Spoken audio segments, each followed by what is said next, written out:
Margot, how are you? Great to see you.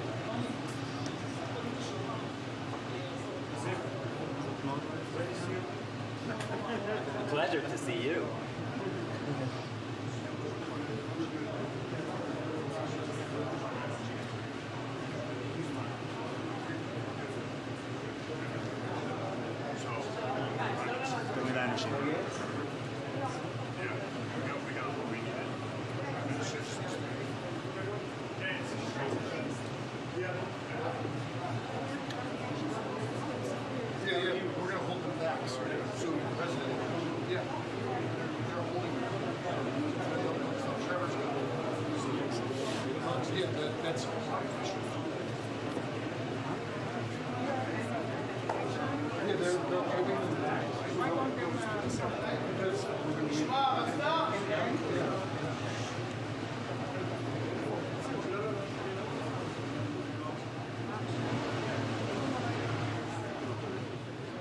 Guys, not in front of the camera. Not in front of the camera. Sir. Very good. Prime Minister, over here.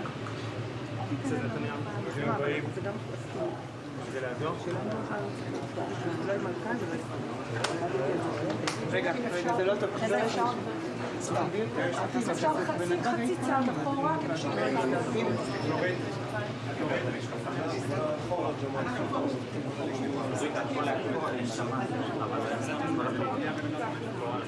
both sides.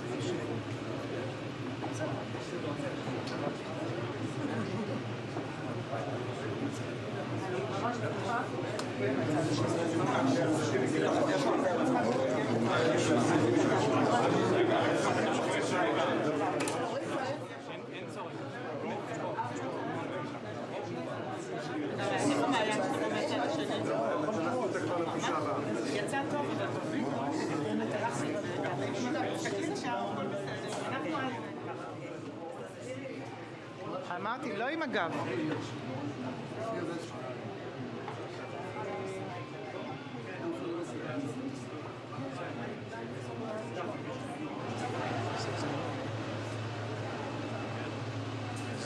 This is where it falls apart. Their winds. Their different winds are out there. Yeah, I agree. Jeffrey. Sir, this is all about pretty sure God is ready. Jeff.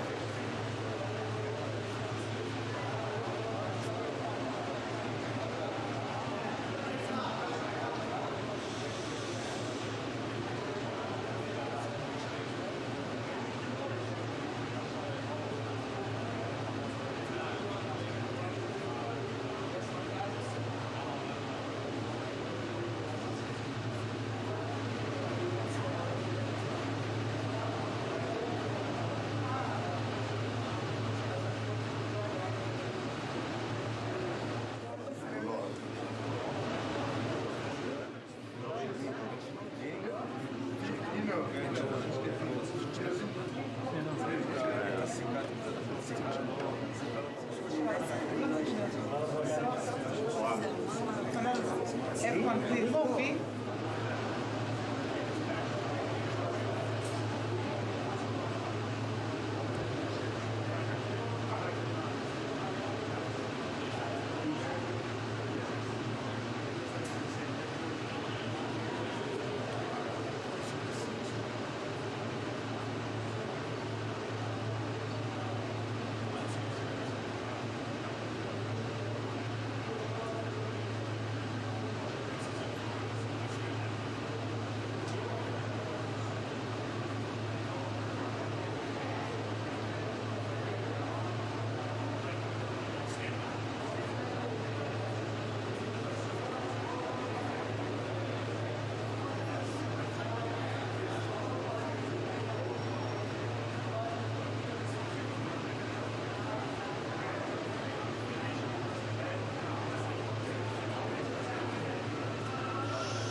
לא, לא.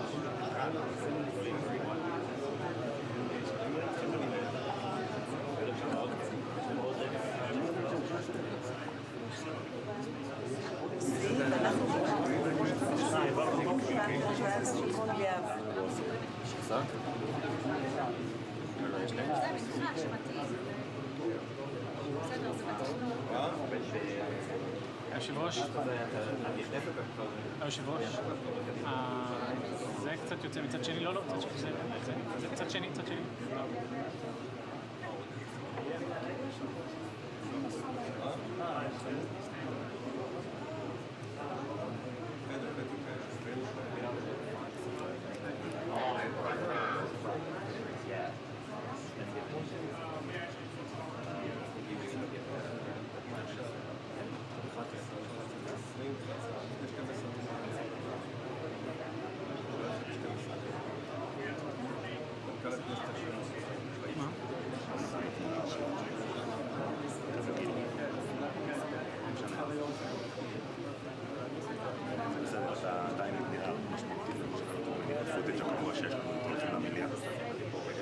אחד הימים הבודדים שאמרתי אני בא בלי אני בא רואים אותנו הולכים ביחד בישיבת סיעה אתה אני כולי בוא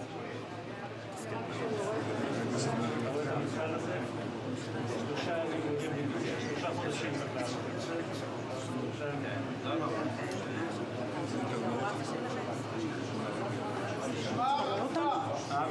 אבי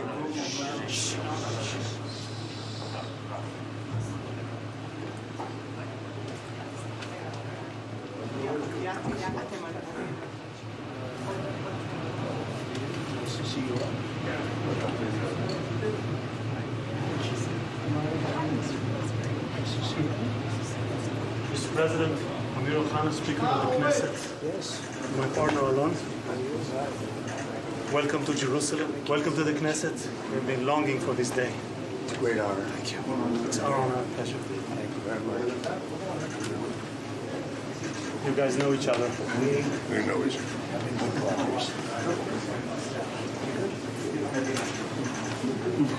Good. Yes, please. This way, Mr. President.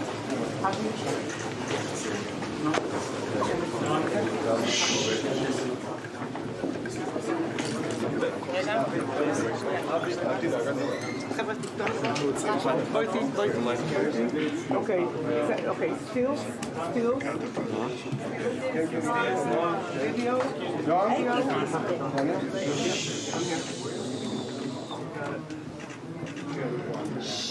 Let's start with one here. Let's look here first. Now this one. Then here. This one, Avi. And please here. שנייה אחת. Let's try again.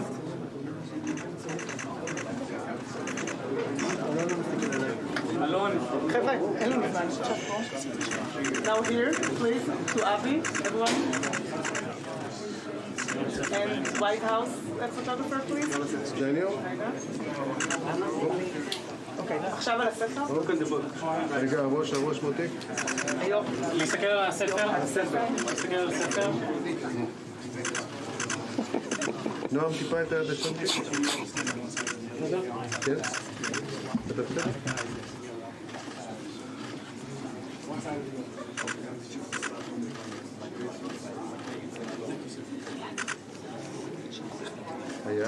היד. Amen to that. We'll be here and then everyone should call that. Daniel, okay? I'm perfect. You want to the left leg? I'm good. Yes, sir.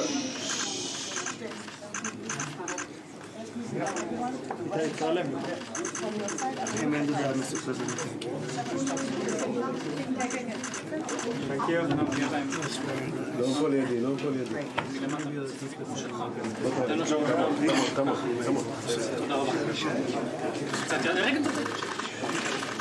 אתה מזיק פה את כולם. אל תתערב. Thank you very much.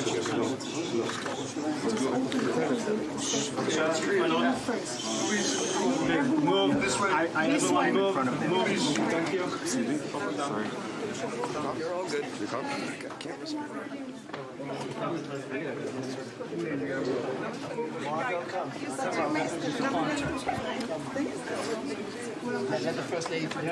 Daniel. White House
I'm medical.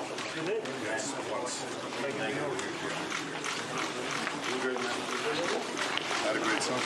Today is no, actually 2 days ago. 2 days ago, 11th of October.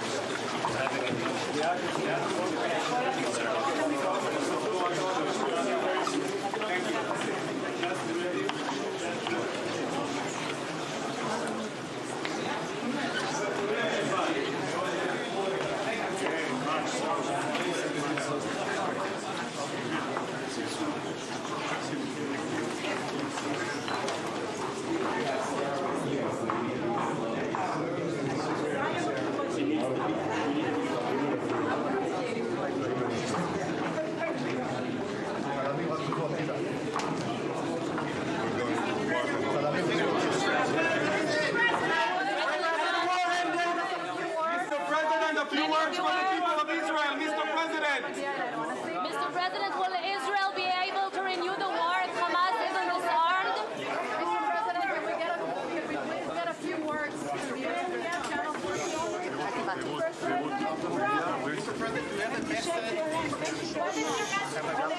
do you have This morning, Mr. President.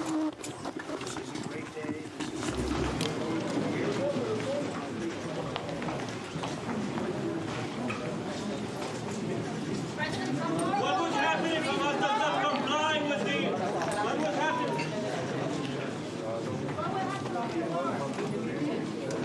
What would happen if Hamas does not comply with your plan, with this army? Mr. President, what do you want to tell the hostages that are now all in Israel territory?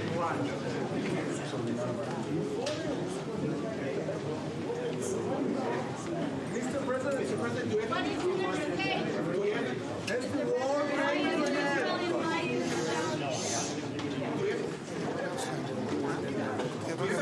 Is the war now officially over? Yes. Do you have any message, Mr. Will Israel not be able to renew the war if Hamas isn't disarmed? Thank you. Thank you, Mr.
אמרתי, לא עם הגב.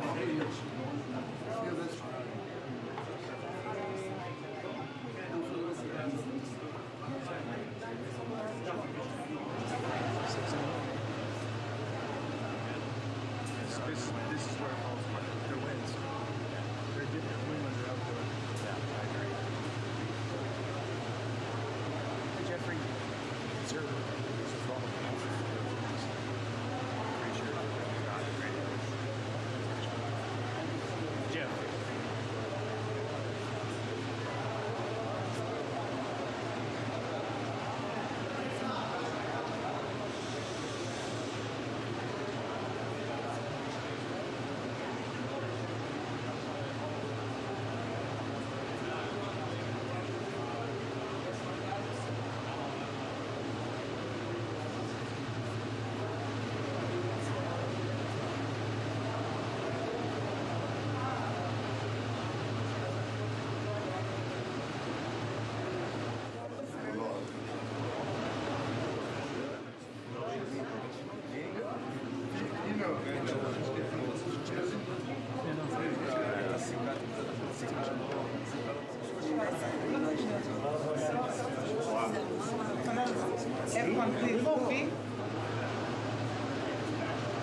היושב-ראש,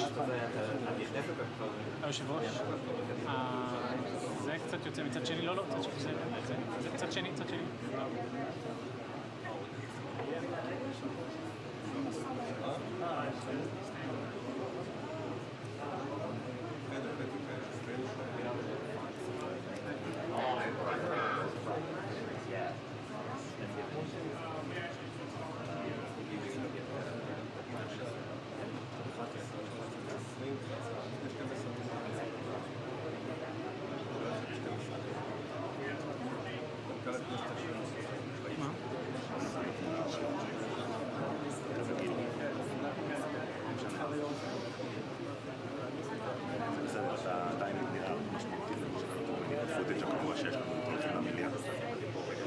אחד הימים הבודדים שאמרתי אני בא בלי אני בא. רואים אותנו הולכים ביחד בישיבת סיעה, אתה מורתק, אני כאילו בוא.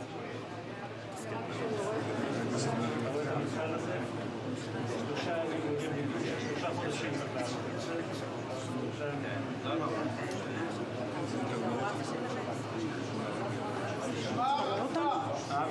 אבי.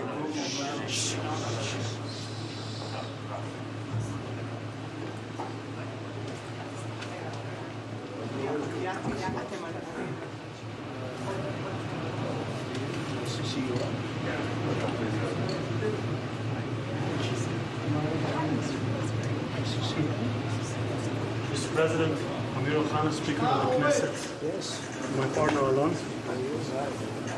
Welcome to Jerusalem. Welcome to the Knesset. We've been longing for this day. It's a great honor. Thank you. It's our honor and pleasure. Thank you very much. You guys know each other. We know each other.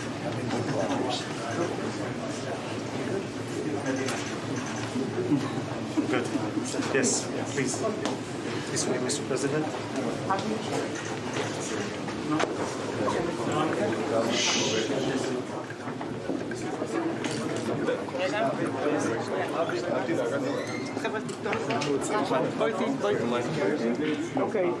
Okay, still. Video.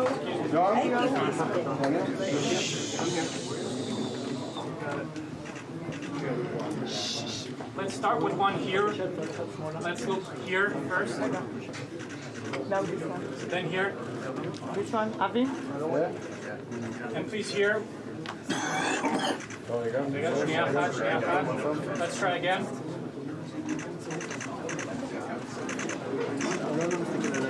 Alon. חבר'ה, אין לנו זמן. Now here, please, to Avi, everyone. And White House photographer, please. Daniel? אוקיי, עכשיו על הספר. רגע, הראש מותיק. להסתכל על הספר. להסתכל על הספר. נועם, טיפה את היד השם. כן? אתה בסדר?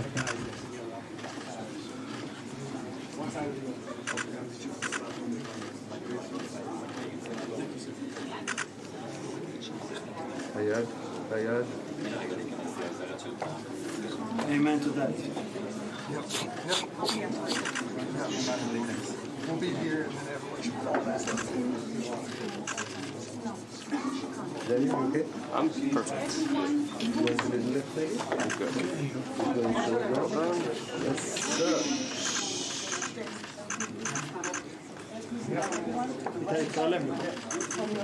Amen to that, Mr. President. Thank you. לא נפול לידי. כמה.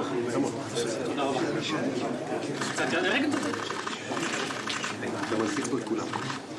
אל תתערב. Thank you very much.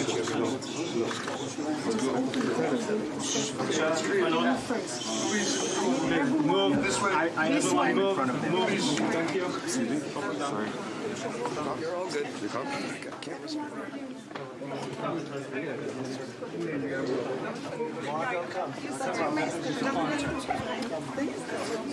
Let the First Lady. Daniel, White House Counsel.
I met him. You did? Yes, once. You good, man? Had a great summer. No, actually 2 days ago. 2 days ago, 11th of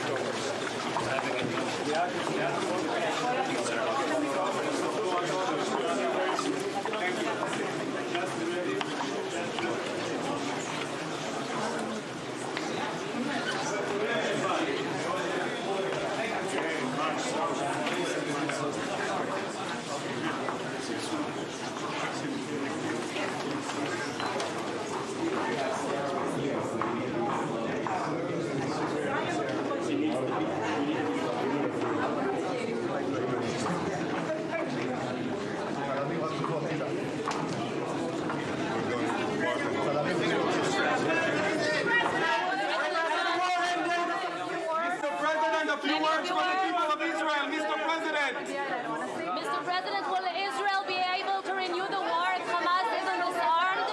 Mr. President, can we get a few words from you?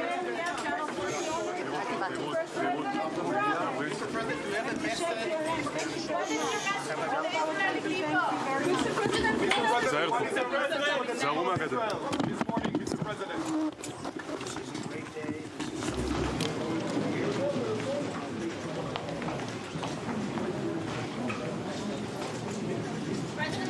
What would happen if Hamas does not comply with the... What would happen?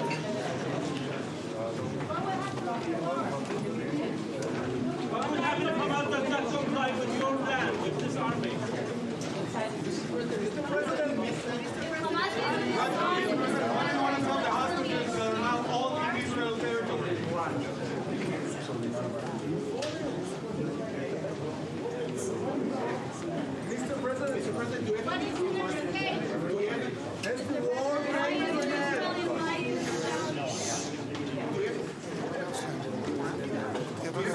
Is the war now officially over?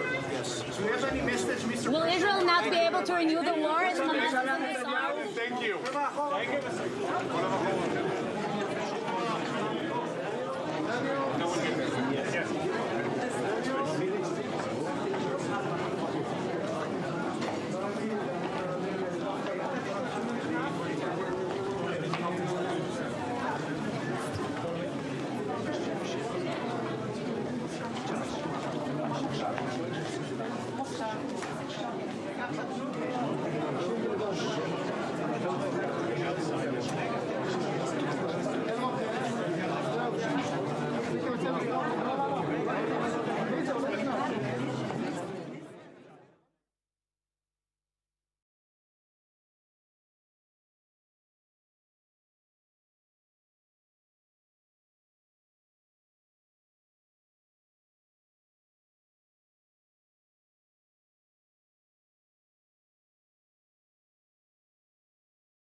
Margo, how are you?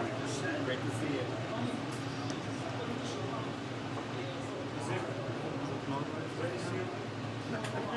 Pleasure to see you.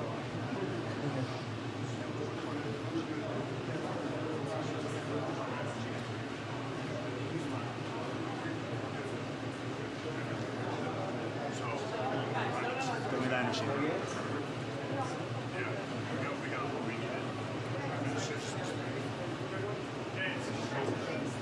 Yeah, we're going to hold them back. So the president, they're holding them. Trevor's going to that's yeah, they're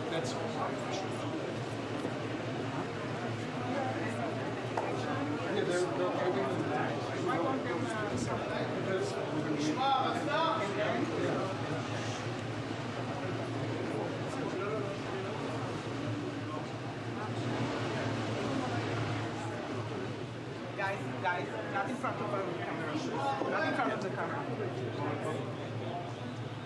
Sir. Prime Minister, over here.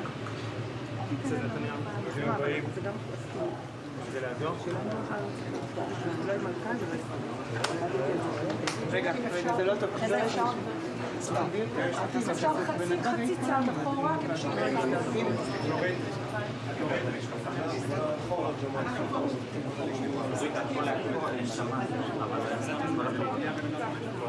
לעבור צד.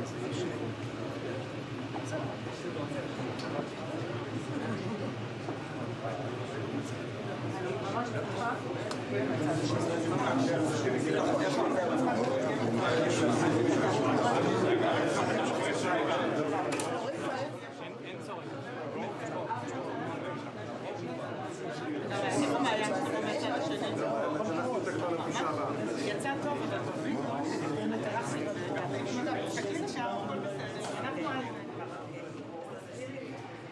אמרתי, לא עם הגב.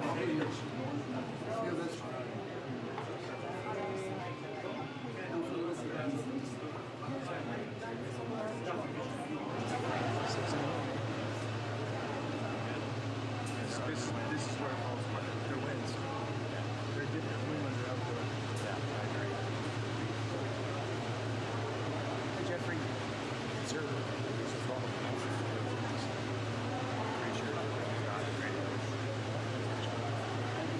Jeff.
לעשות?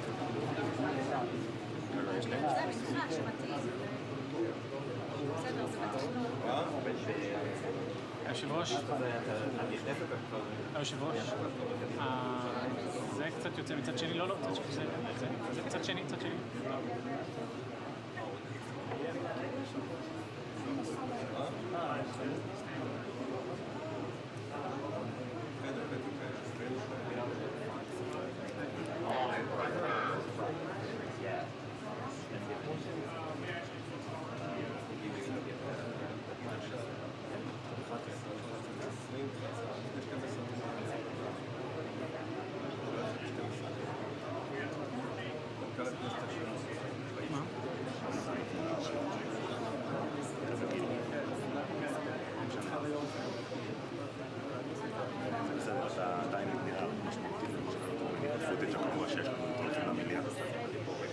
אחד הימים הבודדים שאמרתי אני בא בלי אני בא. רואים אותנו הולכים ביחד בישיבת סיעה, אתה מתוקתק, אני כאילו בוא.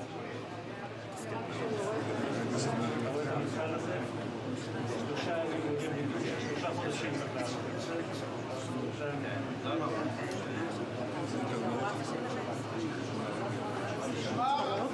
אבי.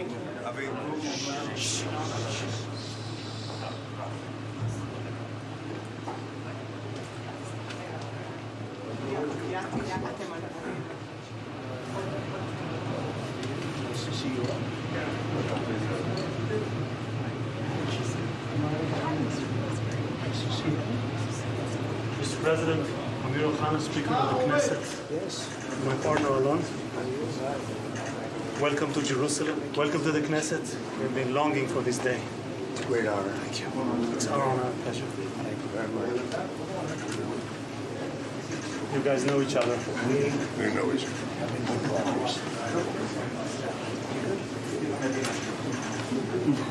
Good.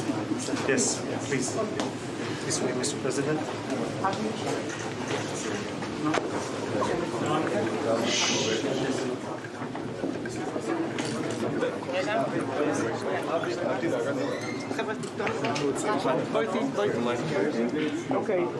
Okay, still.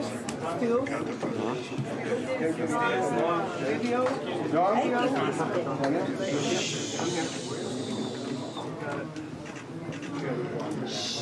Let's start with one here. Let's look here first. Now this one. Then here. This one, Avi. And please here. שנייה אחת. Let's try again.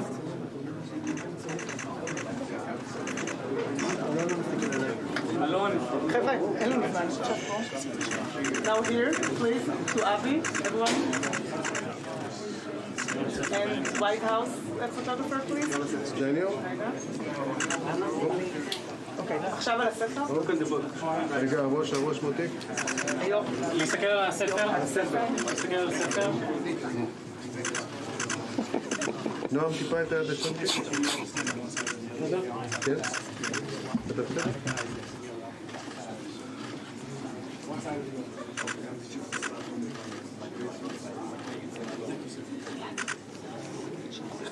היד. Amen to that. We'll be here and then everyone should fall back. Danny, you okay?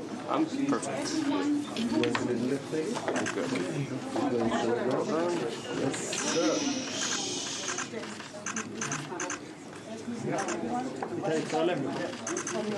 Amen to that, Mr. President.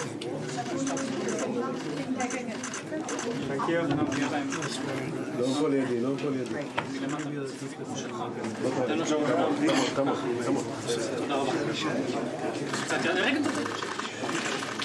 אתה מסיק פה את כולם. אל תתערב. Thank you very much.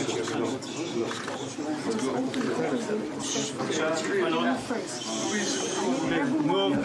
I have one move. Thank you. Sorry. You're all good. You come? Cameras.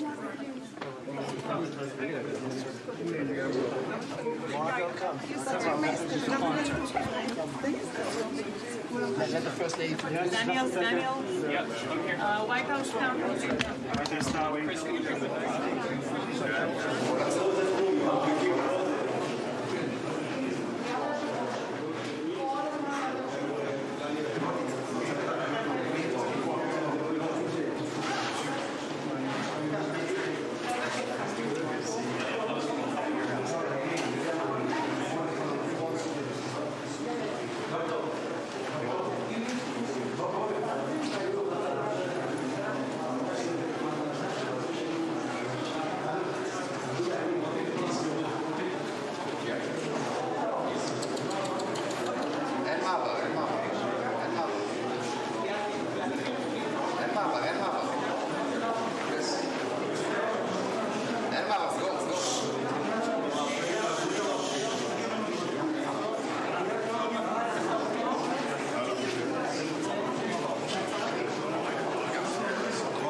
Today is no, actually 2 days ago.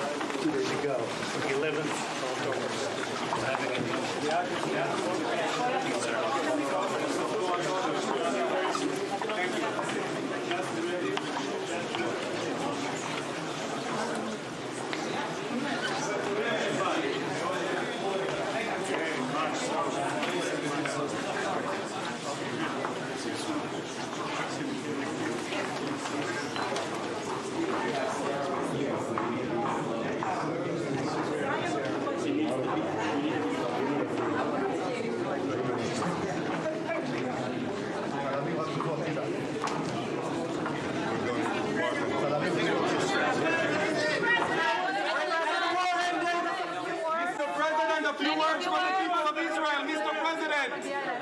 Mr. President, will Israel be able to renew the war if Hamas isn't disarmed?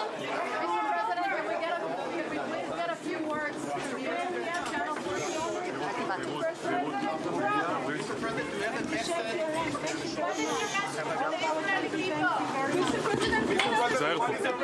תיזהרו מהגדר.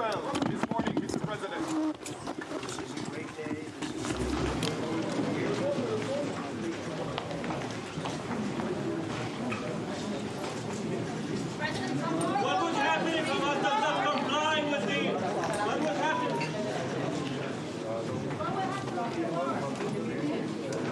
What would happen if Hamas does not comply with your plan, with disarming?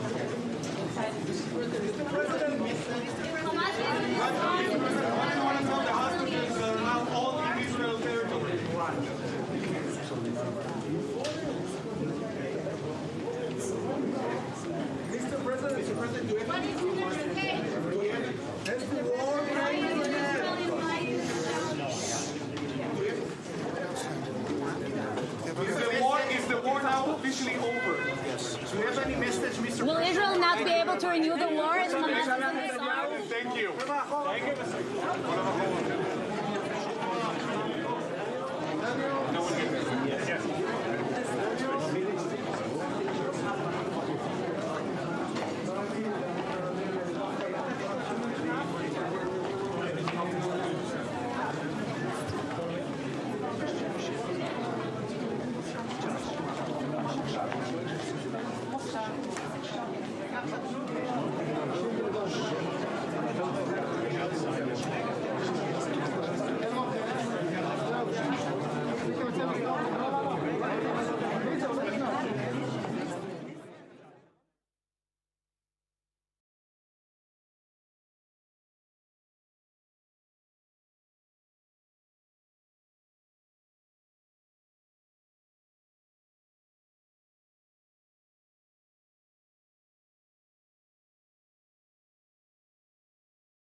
Margot, how are you?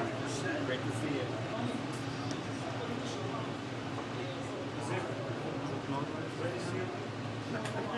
Pleasure to see you.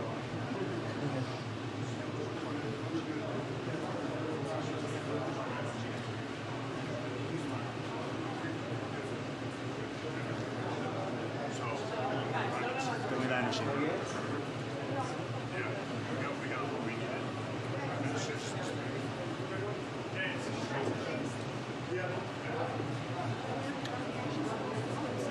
Yeah, we're going to hold them back. So the president, they're holding them. Trevor's going to that's yeah,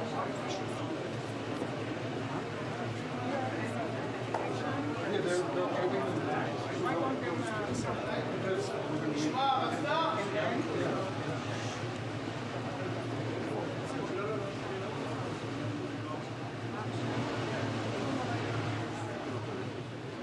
Guys, not in front of the camera. Not in front of the camera. Sir. Again? Prime Minister, over here.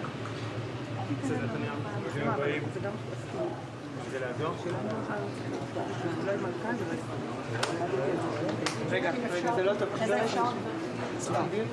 אפשר חצי צעד אחורה, כי פשוט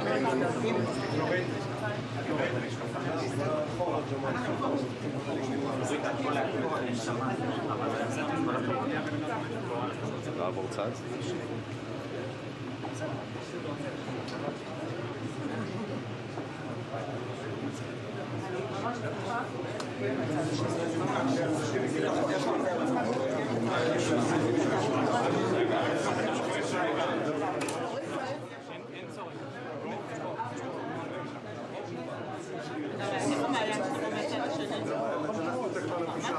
יצא טוב,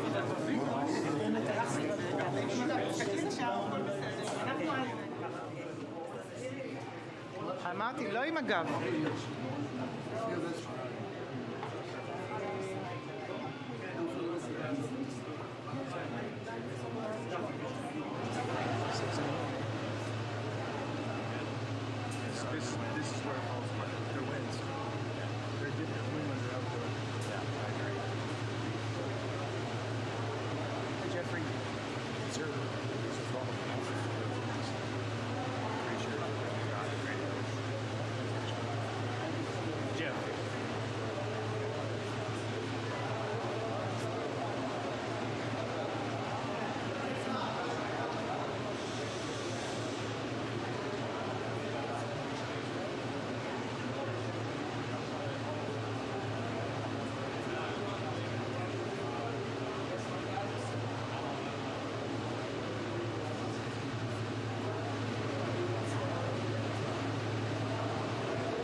Everyone, please, please.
היושב-ראש, זה קצת יוצא מצד שני, לא, זה קצת שני, קצת שני.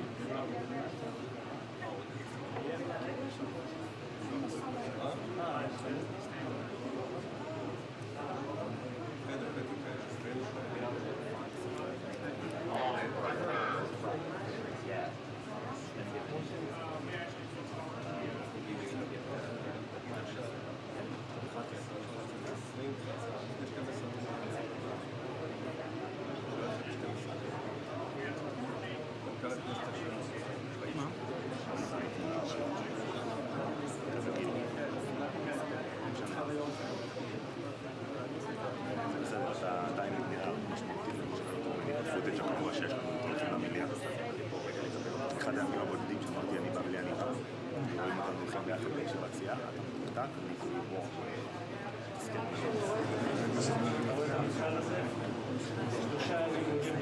שלושה חודשים.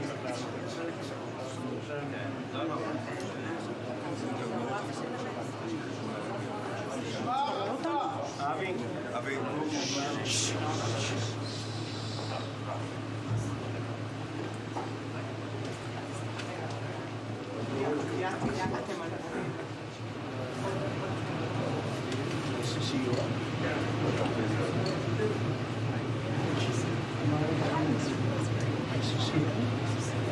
Mr. President, Speaker of the Knesset, my partner alone.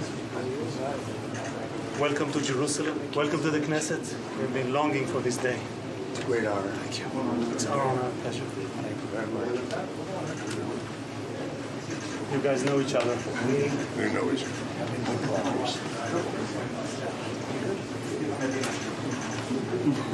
Good. Yes, please. This way, Mr. President.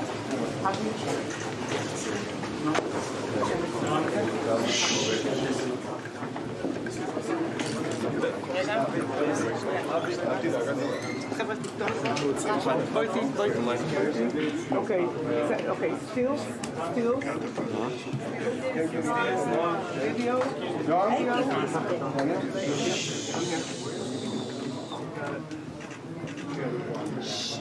Let's start with one here.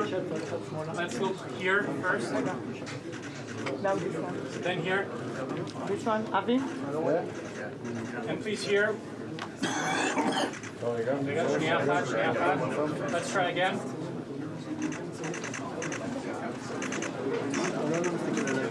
Alone.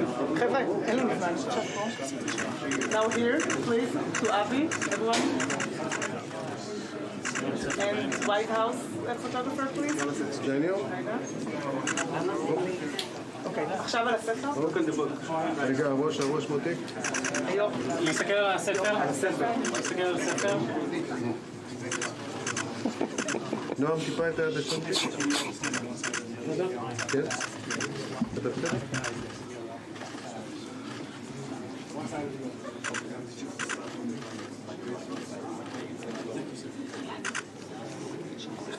היד. Amen to that.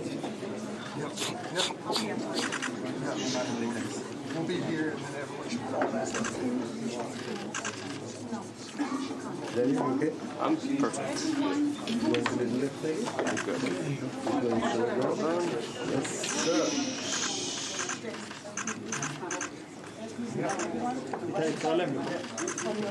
Amen to that, Mr. President. Thank you. לא נפול ידי. Come on.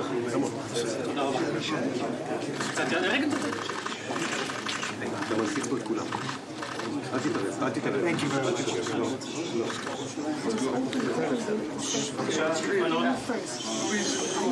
Move. this way. I have one in front of me. Thank you. Sorry. You're all good. I can't respond.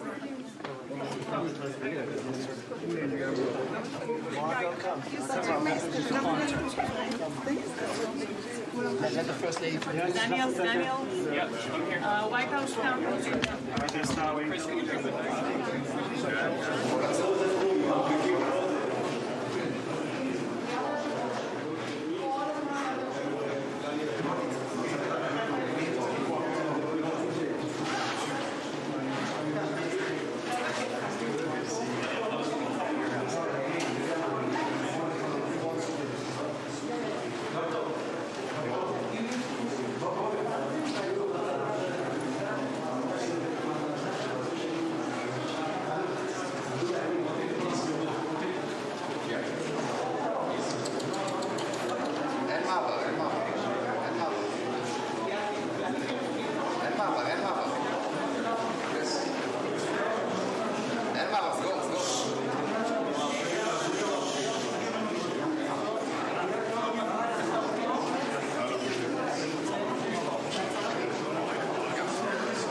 I met him.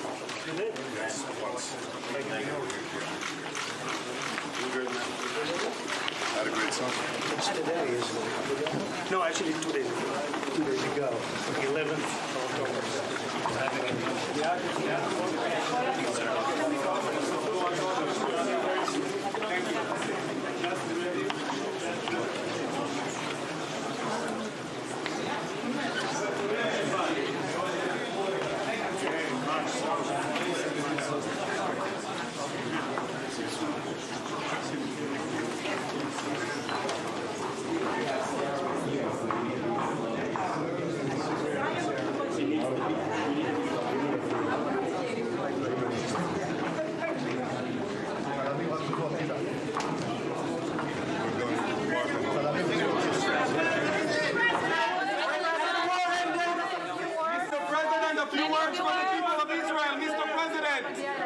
Mr. President, will Israel be able to renew the war if Hamas isn't disarmed? Mr. President, can we please get a few words to the channel 14? Mr. President, do you have a message?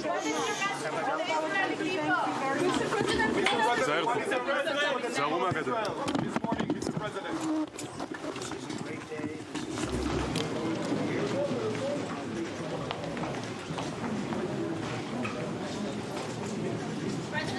What would happen if Hamas does not comply with the... What would happen?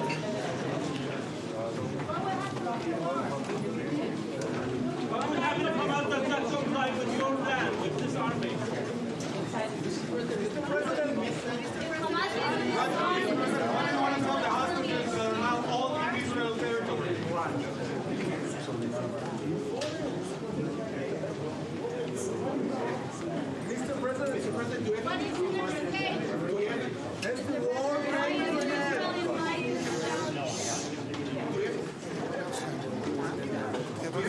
Is the war now officially over?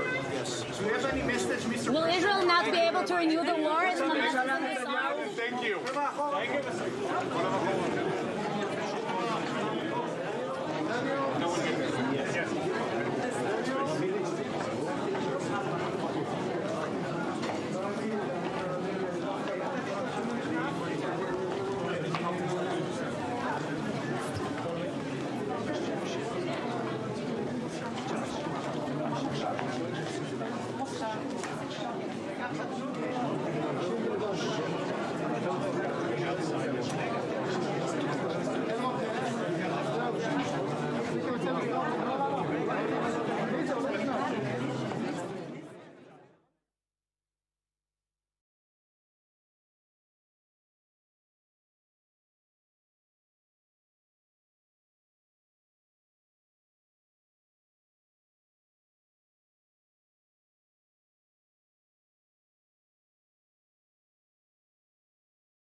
Avi.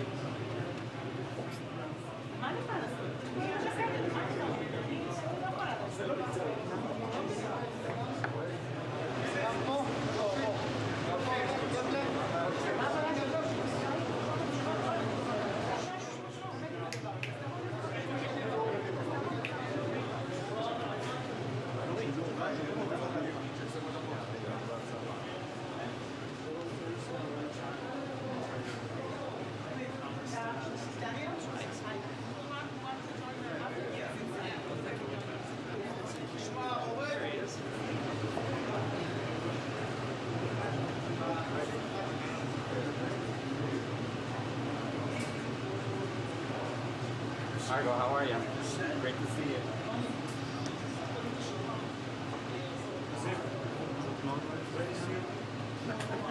Pleasure to see you.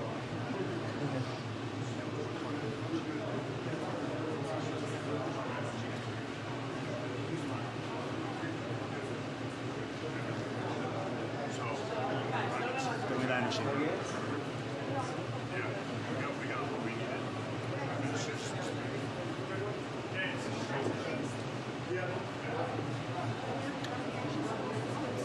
Yeah, we're gonna hold them back. So the president, yeah, they're holding Trevor's gonna. Yeah, that's official. Yeah, they're holding them back.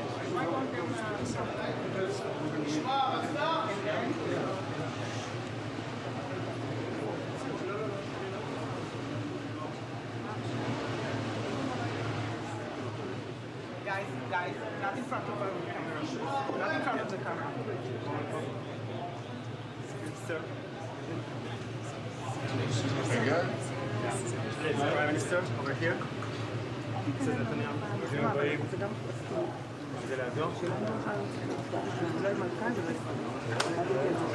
רגע, זה לא טוב. אפשר חצי צעד אחורה?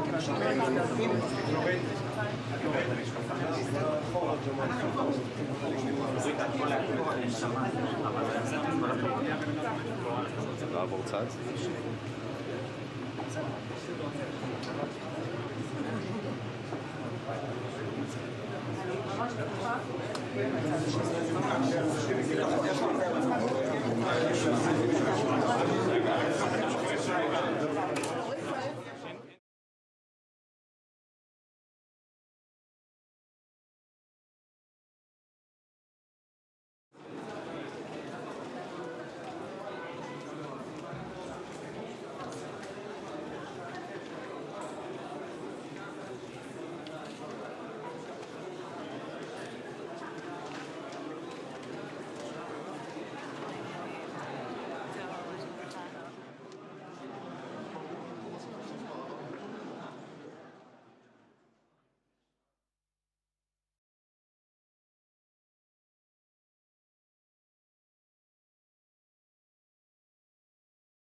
היושב-ראש,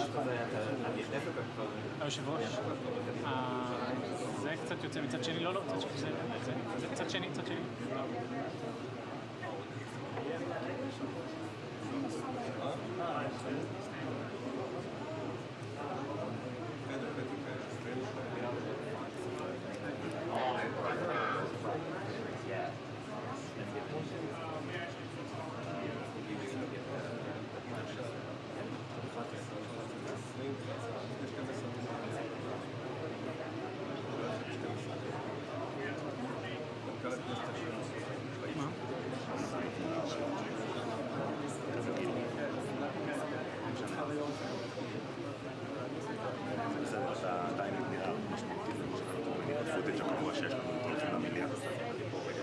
אחד הימים הבודדים שאמרתי אני בא ולי אני בא. רואים אותנו הולכים ביחד באיש של עצייה, אתה מתוקתק, אני כאילו בוא.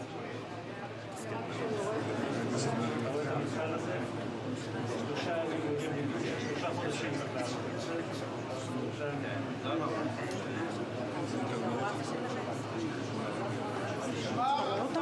אבי.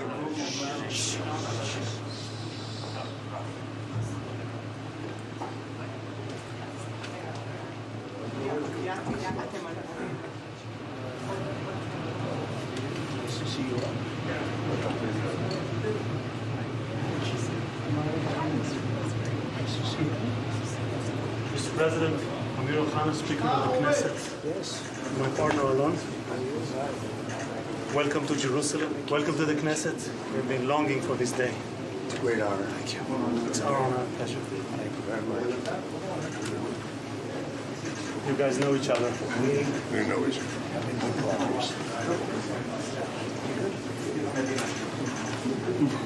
Good. Yes, please. This way, Mr. President.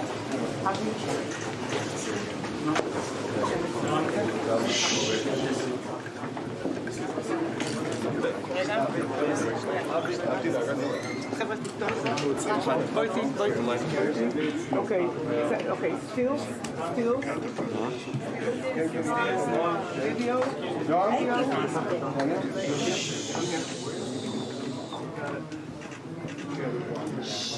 Let's start with one here. Let's look here first. Now this one. Then here. This one, Avi. And please here. שנייה אחת. Let's try again.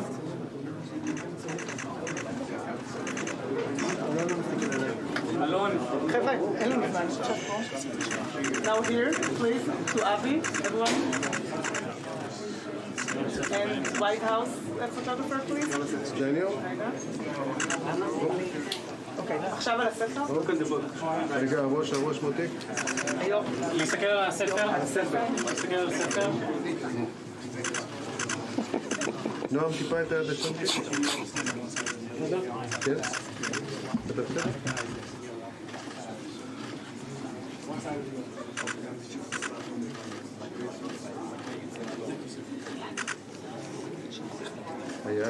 היד. Amen to that. We'll be here and then everyone should fall back. Daniel, you okay? I'm perfect. You want to do the left leg? I'm good. Yes, sir.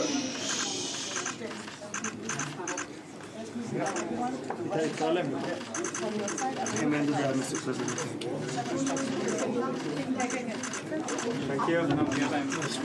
לא נפול לידי. כמה.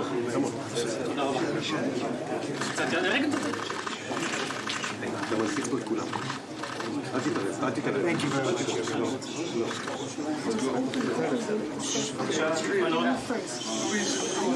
Move. This way. I everyone move. Thank you. Sorry. You're all good. You come? Cameras.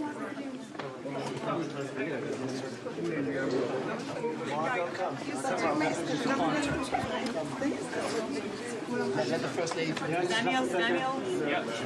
White House Counsel.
I met him.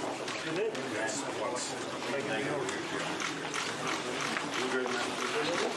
Had a great summer. No, actually 2 days ago. 2 days ago.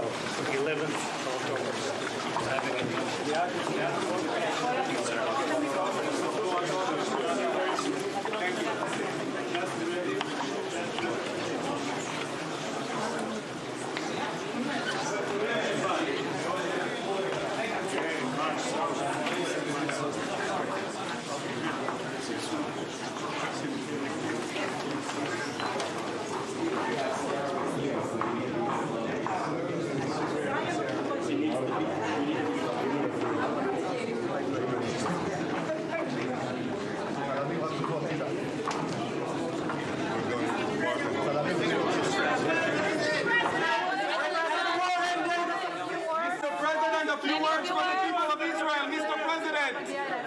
Mr. President, will Israel be able to renew the war if Hamas isn't disarmed?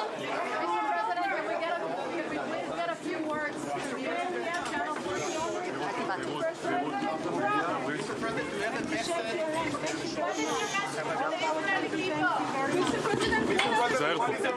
תיזהרו מהגדר.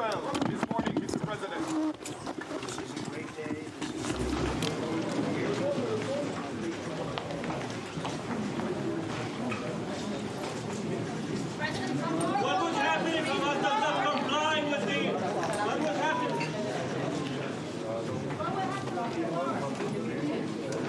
What would happen if Hamas does not comply with your plan, with this army?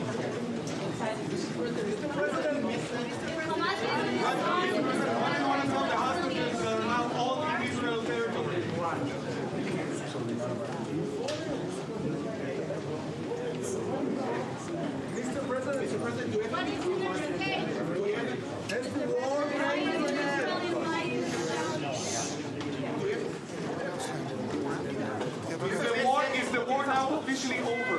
Yes. Do you have any message, Mr. Will Israel not be able to renew the war if Hamas isn't disarmed? Thank you.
היושב-ראש, היושב-ראש, זה קצת יוצא מצד שני, לא, זה קצת שני, קצת שני.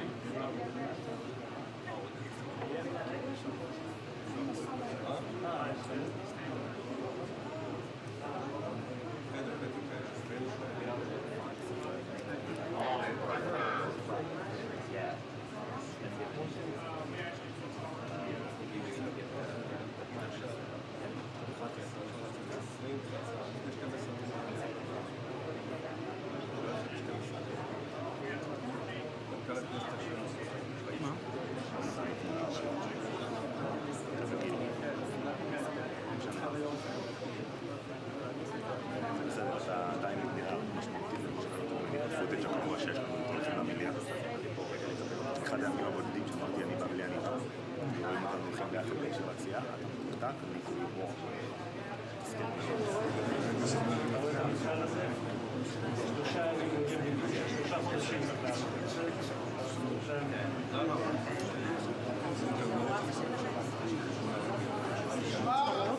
אבי.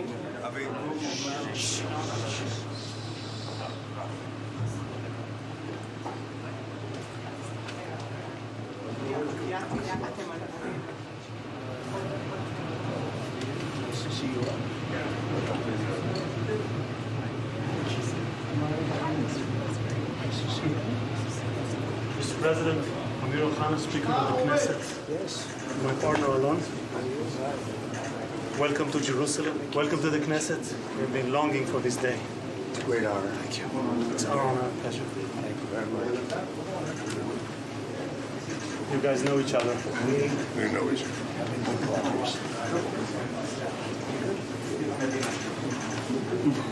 Good. Yes, please. This way, Mr. President.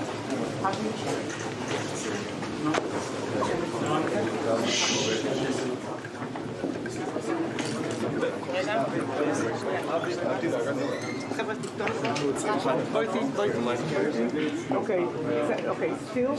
Video.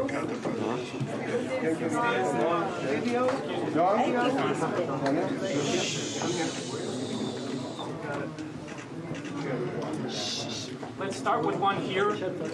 Let's look here first. Now this one. Then here. This one, Avi. And please here. שנייה אחת. Let's try again.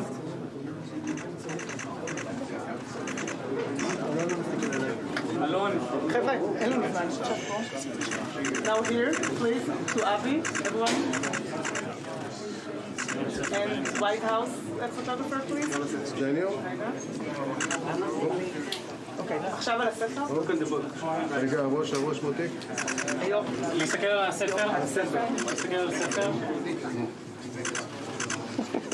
נועם, טיפה את היד השם. כן? אתה בסדר?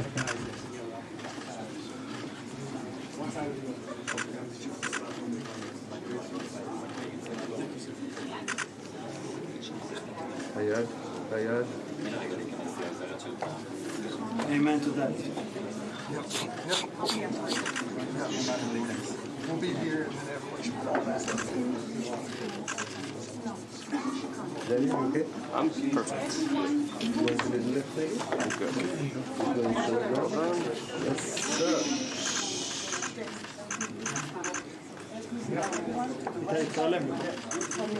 Amen to that, Mr. President. Thank you. לא נפול ידי. Come on. אתה מסיק פה את כולם. אל תיכנס.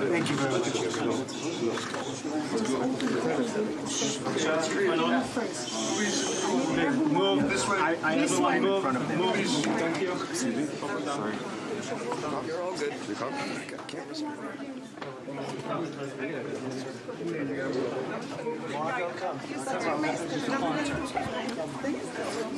Let the first lady. Daniel, White House counsel.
I met him. You did? Yes, once. You good, man? Had a great summer. Today is no, actually 2 days ago. 2 days ago, 11th of October.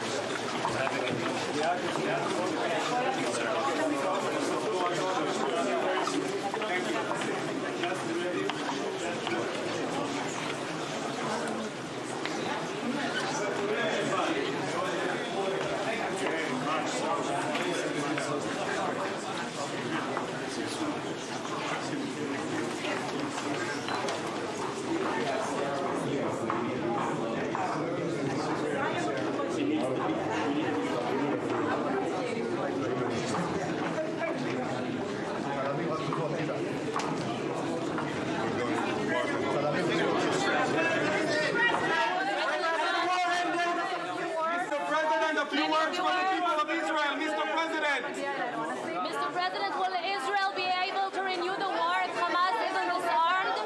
Mr. President, can we get a few words? Mr. President, do you have a message?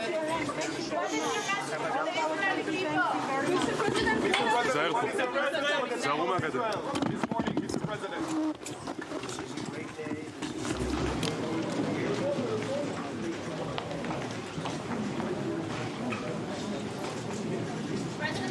What would happen if Hamas does not comply with the... What would happen?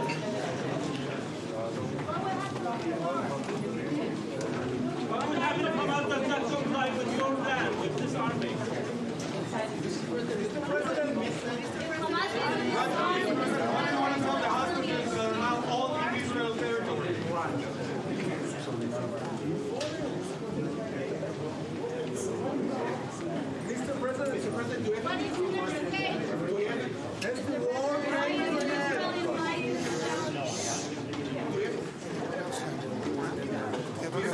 Is the war now officially over?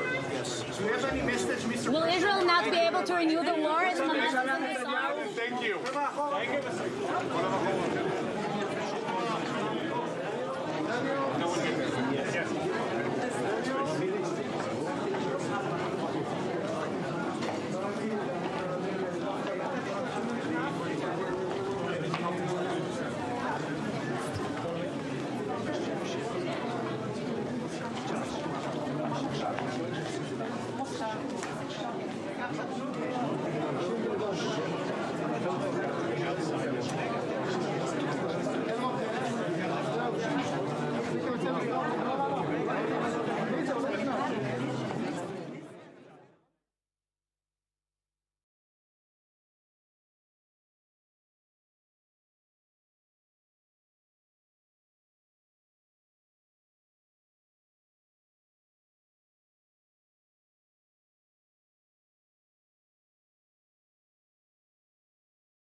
Margot, how are you?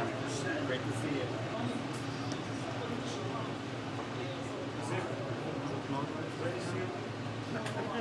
Pleasure to see you.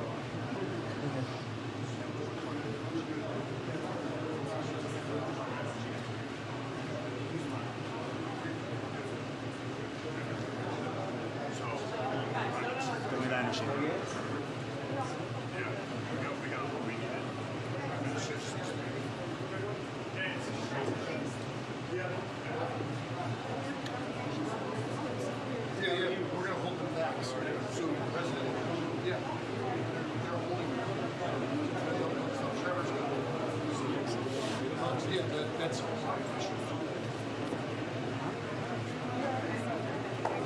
yeah, they're holding them back.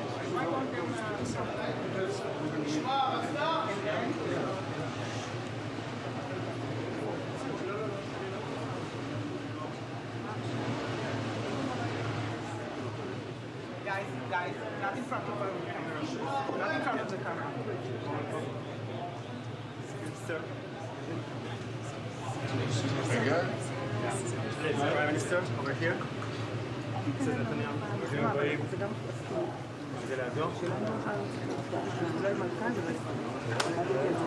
רגע, זה לא טוב. אפשר חצי צעד אחורה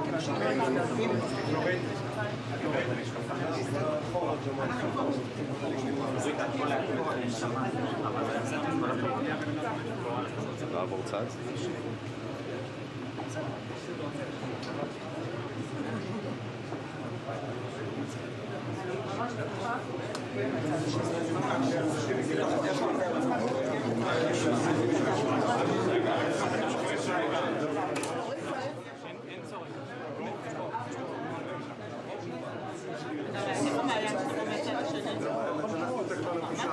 יצא טוב,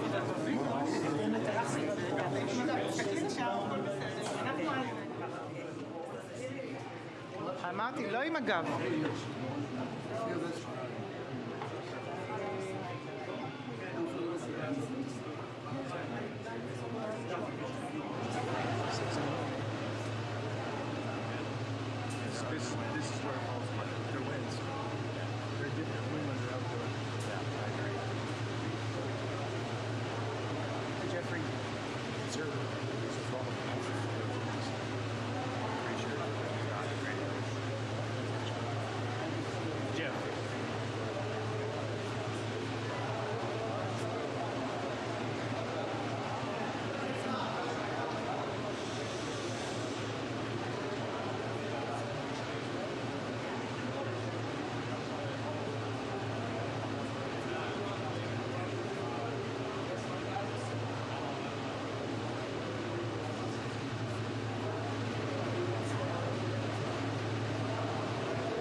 Everyone, please copy.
היושב-ראש, זה קצת יוצא מצד שני, לא, זה קצת שני.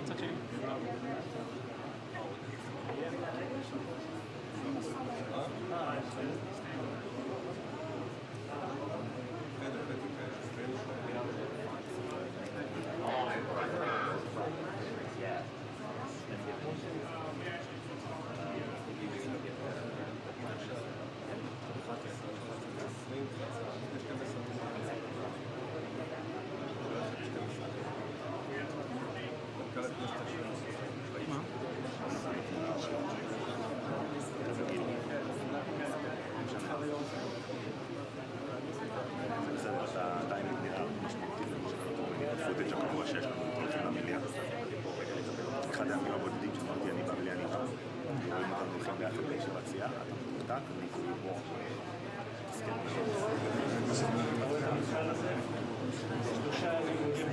שלושה חודשים.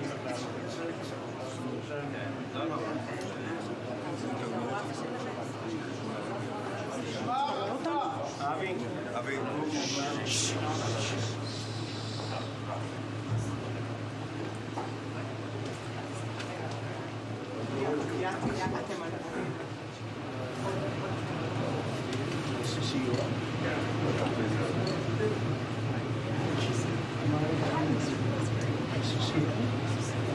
Mr. President, Speaker of the Knesset, my partner Alon. Welcome to Jerusalem. Welcome to the Knesset. We've been longing for this day. It's a great honor. Thank you. It's our honor and pleasure. Thank you very much. You guys know each other. We know each other.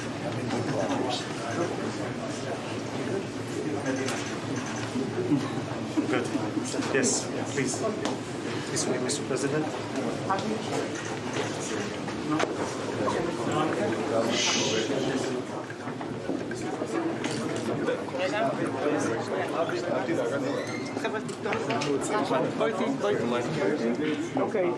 Okay, still.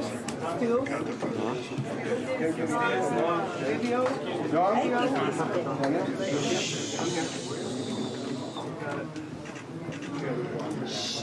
Let's start with one here. Let's look here first. Now this one. Then here. This one, Avi. And please here.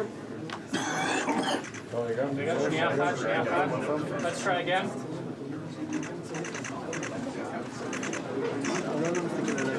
Alon. Now here, please, to Avi, everyone. And White House photographer, please. Daniel? אוקיי, עכשיו על הספר? רגע, הראש מותק. להסתכל על הספר. להסתכל על הספר. נועם, טיפה את היד לשם. כן? אתה בסדר?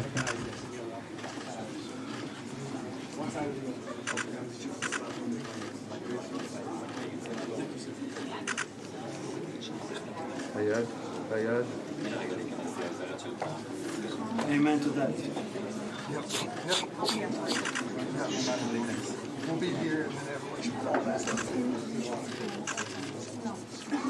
Daniel, okay? I'm perfect. You want to do the left leg? I'm good. Yes, sir.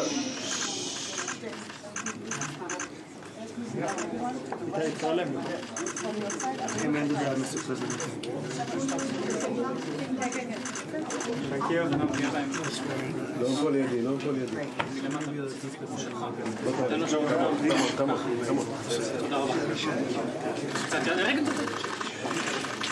אתה מסיק פה את כולם. Thank you very much.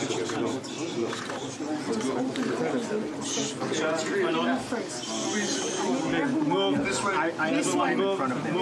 Thank you. Excuse me? Sorry. You're all good.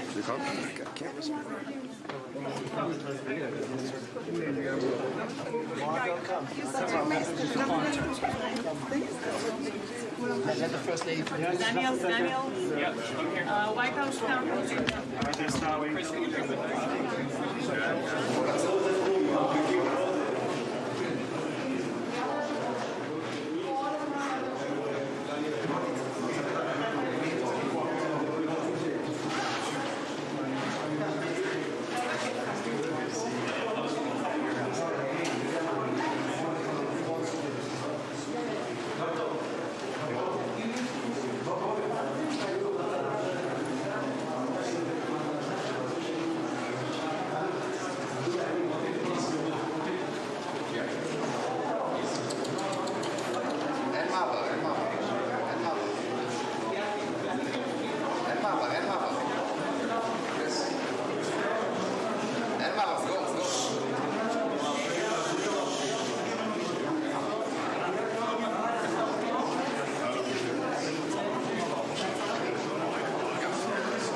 I met him.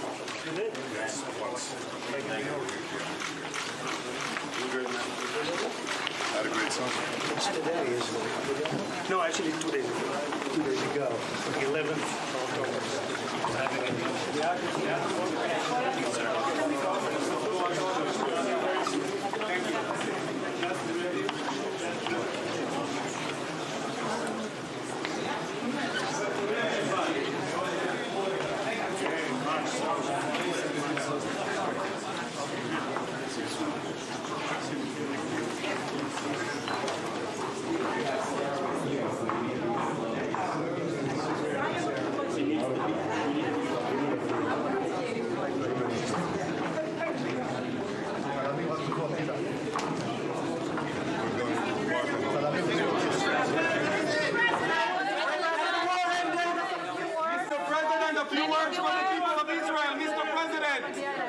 Mr. President, will Israel be able to renew the war if Hamas isn't disarmed? Mr. President, can we please get a few words to the Channel 14? Mr. President, do you have a message?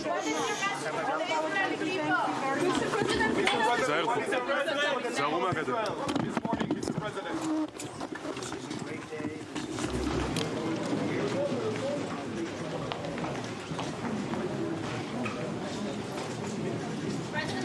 What would happen if Hamas does not comply with the...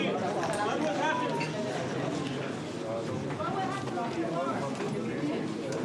What would happen if Hamas does not comply with your plan, with this army?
נא לשבת.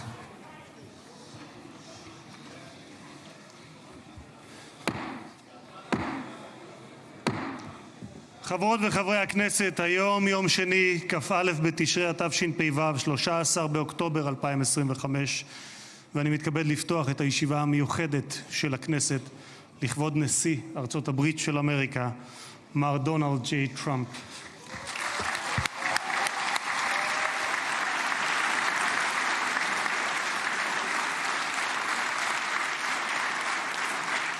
חברות וחברי הכנסת, בטרם נתחיל אני מזכיר שישיבה זו היא ישיבה מיוחדת ולכן לא יהיו בה הפרעות. מי שיפריע יוצא מאולם המליאה ולא יורשה לשוב אליה עד תום הישיבה. לא תהיינה אזהרות. בנוסף, ניתן יהיה למחוא כפיים בישיבה זו כפי שכבר ראיתם. כבוד נשיא המדינה יצחק הרצוג ורעייתו מיכל,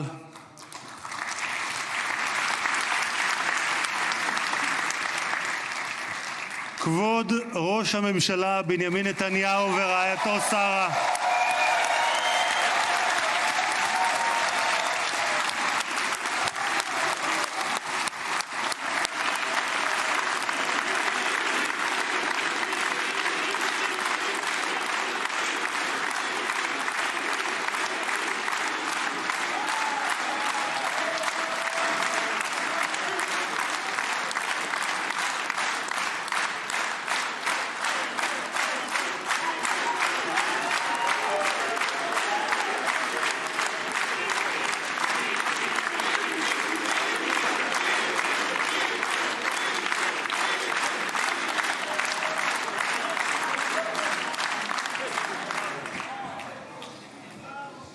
ראש האופוזיציה יאיר לפיד ורעייתו ליהי, שרים וחברי הכנסת, special recognition to Minister Ron Dermer, who led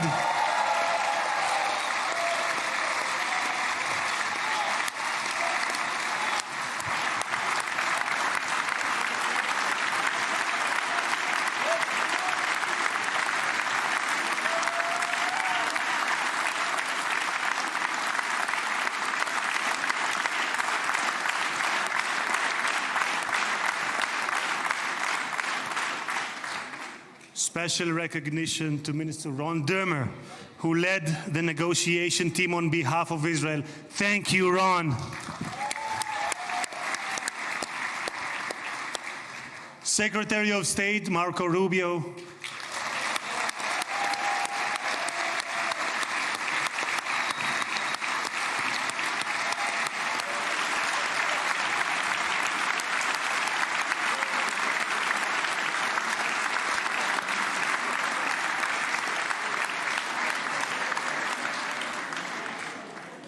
Secretary of War Pete Hegseth,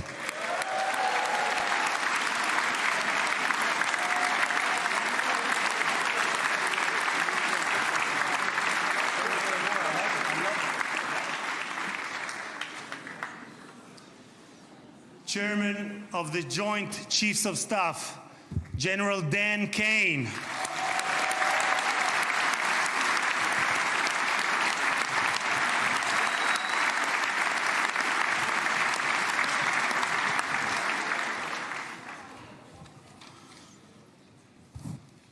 two key players, President Trump's special envoy Steve Witkoff, who is here with his partner Lauren,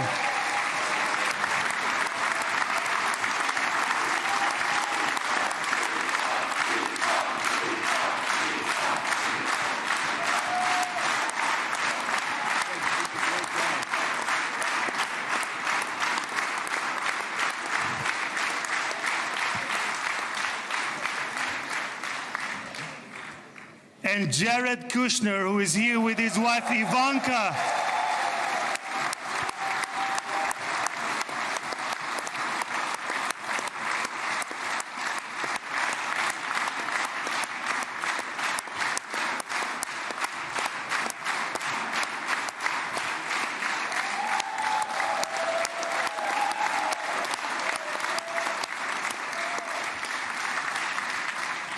And thank you guys for everything that you have done to bring about this day. Ambassador of the United States to Israel, my dear friend and my absolute favorite rock star, Mike Huckabee.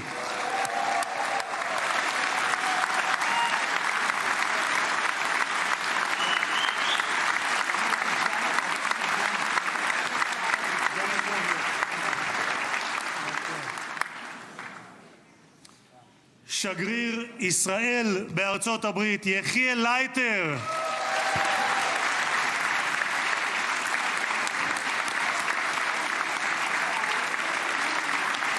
תודה. שגרירים וראשי משלחות זרות, ראש עיריית ירושלים, משה ליאון ורעייתו סתווית, סגל א' של המדינה, ראשי גופי הביטחון, אלה שנמצאים איתנו ואלה שבשטח, הרמטכ"ל רב אלוף אייל זמיר,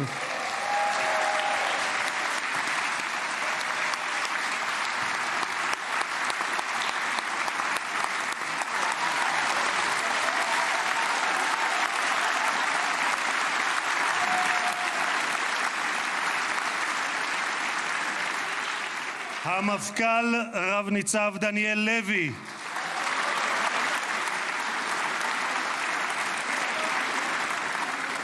נציב שירות בתי הסוהר רב גונדר קובי יעקבי, הוא נמצא בשטח, הוא מאלה שנמצאים בשטח, נציב הכבאות וההצלה רב תפסר אייל כספי, ראש המוסד דוד ברנע,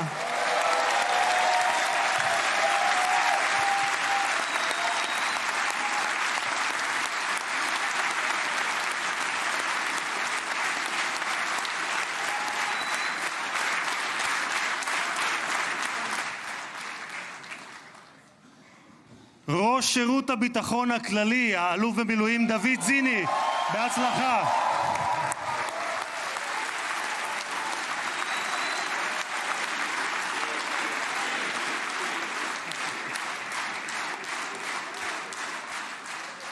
ראש מנהלת החטופים גל הירש,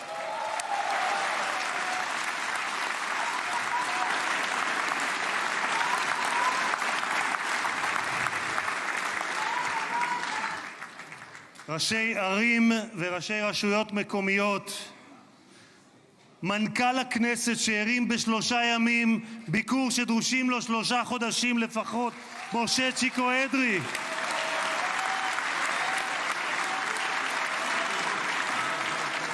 מזכיר הכנסת עורך הדין דן מרזוק,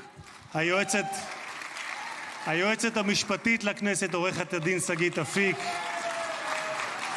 קצין הכנסת ניצב יובל חן, חברי הנהלת הכנסת, משפחות חטופים, משפחות שכולות,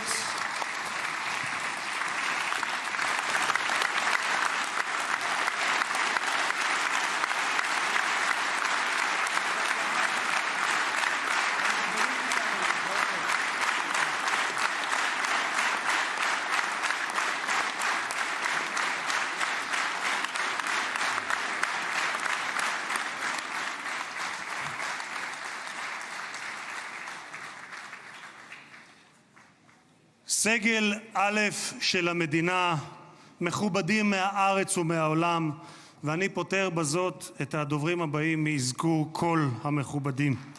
קהל יקר, אזרחי ישראל, יש לי הכבוד המיוחד לברך יחד איתכם את החבר הטוב ביותר שהיה אי פעם למדינת ישראל בבית הלבן.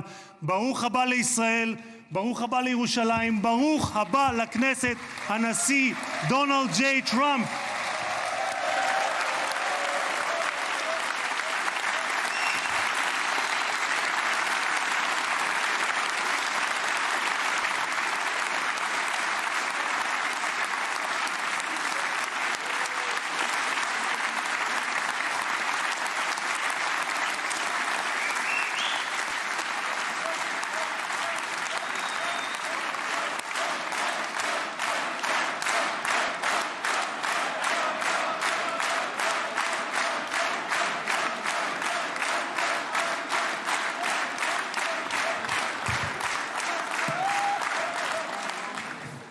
אדוני הנשיא, אני מבקש להודות לך על שהענקת לכנסת את הזכות והכבוד להיות הפרלמנט הראשון מחוץ לארצות הברית שאתה מבקר בו בכהונתך הנוכחית.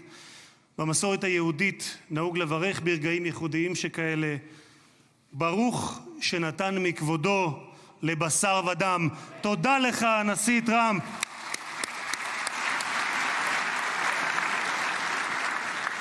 כבוד הנשיא, לפני 2000 שנה הוגלינו בכוח הזרוע מנחלת אבותינו, אבל בכל התפוצות בהן חיינו, מעולם לא שכחנו את ירושלים, הלב הפועם של העם היהודי מאז נוסדה כבירתו לפני 3,000 שנה, ואליה התפללנו שנה אחר שנה אחר שנה. ולפני 7 שנים היית אתה, הנשיא טראמפ, שבשם ארצות הברית של אמריקה הכרת בריבונות הישראלית על ירושלים.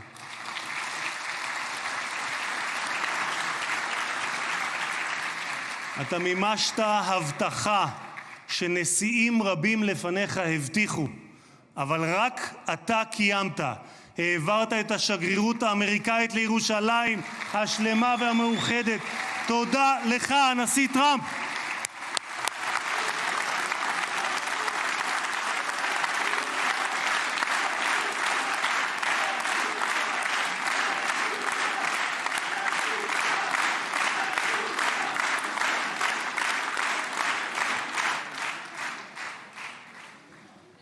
משחר הקמתה נאלצה מדינת ישראל להילחם, אך תמיד הושיטה את ידה לשלום. לפני 5 שנים הובלת יחד עם ראש הממשלה נתניהו את הסכמי אברהם. זכיתי, כן, מגיע.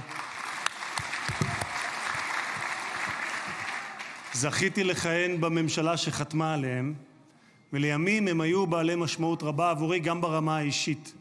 משום שלפני 2.5 זכיתי להיות יושב ראש הכנסת הראשון המקבל הזמנה רשמית לבקר בפרלמנט של מדינה ערבית, וזו הייתה המדינה שבה שני הוריי שנמצאים כאן איתנו נולדו וגדלו, מרוקו. קרבת בין ישראל לבין 4 מדינות ערביות בהסכם שבבסיסו שלום תמורת שלום. תודה לך, הנשיא טראמפ.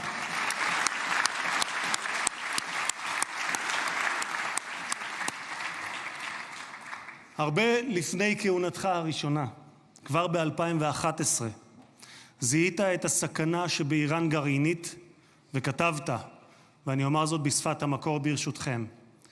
Iran's quest of nuclear weapons is a major threat to our nation's national security interests. We can't allow Iran to go nuclear. איום על ארצות הברית משמעו איום על העולם החופשי כולו. את עמדתך העקבית ששמה את אמריקה ראשונה, America first, אך לא לבדה, but not America alone, הבאת עמך לבית הלבן בשתי כהונותיך.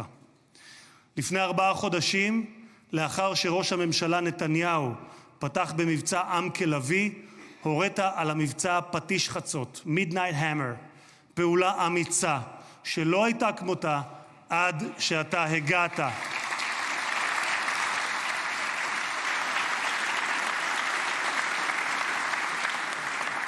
בכך, אדוני הנשיא, מנעתם שואה גרעינית שאיראן ביקשה להמיט עלינו ועל העולם, מדינה שבפרלמנט שלה נבחרי הציבור זועקים מוות לאמריקה, מוות לישראל. והיום אנו יכולים לומר למשטר האייתולות באיראן, לא יהיה נשק גרעיני. תודה לך, הנשיא טראמפ.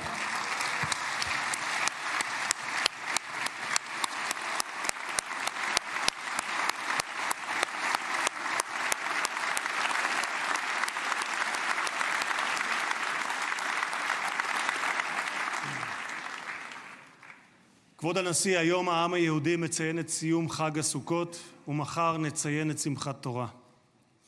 בשמחת תורה לפני 2 לא שמחנו. היה זה היום הקשה ביותר שחוותה מדינת ישראל משחר הקמתה, והעם היהודי מאז השואה. עשרות פעמים הגעתי יחד עם מנהיגים זרים למקום הטבח. עם רבים מהם ישבתי לצפות בתיעוד המצולם של הזוועות שאני יודע שגם אתה ראית. שבועות ספורים לאחר ה7 באוקטובר ליוויתי את ג'רד ואיוונקה שהגיעו לכאן לאזורים הקשים ביותר. ראינו את מה שקיווינו, היינו קיבוץ כפר עזה ברעים, וראינו את מה שקיווינו שלא יחזור עוד בתולדות האנושות. מראות של פוגרומים, ילדים, נשים, קשישים, גברים, חיים שלווים שהיו ואינם עוד. השטן לא רק רצח, טבח, אנס ושרף רבים מאחינו ואחיותינו, הוא גם חטף אותם, מתים וחיים. מאז בני ישראל נלחמו את המלחמה הקשה, הארוכה וגם הצודקת בתולדותיהם. הפצע הזה של אחינו החטופים בשבי נותר פתוח ושותת דם מאז ה7 באוקטובר, כאשר כל עם ישראל כאב את כאב החטופים ובני משפחותיהם, התלויים בין תקווה לייאוש, בין חיים למוות, עד הבוקר הזה. במשך שנתיים, במקום בו יושבים האורחים ביציע שמולנו, כבוד הנשיא, השקיפו מעלינו תמונות החטופים. הבוקר, לקראת האירוע ההיסטורי הזה, זכינו להוריד את התמונות עם חזרתם של החטופים למשפחותיהם. אני אעשה משהו ספונטני, אדוני הנשיא. את סיכת החטופים הזאת, בצבעי כחול לבן, קיבלתי מצביקה מור, אבא של איתן מור. אני מתכבד להוריד אותה, כי לפני רגע דיברתי עם צביקה, איתן כבר בידיהם, והם חוגגים את האיחוד הזה. תודה לך, הנשיא טראמפ.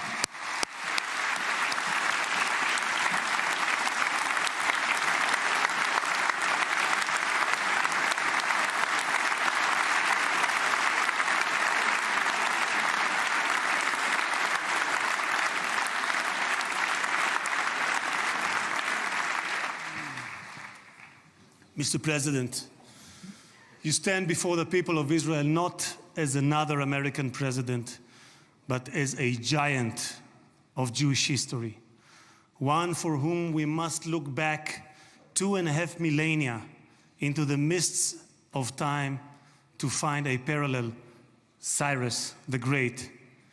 You, President Donald J. Trump, are a colossus who will be enshrined in the pantheon of history. Thousands of years from now, Mr. President, the Jewish people will remember you. We are a nation that remembers. Far from being a local struggle, what we are witnessing is a global struggle, a global battle between the forces of extremism, radicalism, and fundamentalism, and those of freedom, liberty, and democracy. What the world needs now is not appeasers who feed the crocodile in the hope that they will be eaten last, like the kind we have seen recently at the UN General Assembly. And by the way, President Trump, your team has checked the teleprompters. It is working beautifully. What the world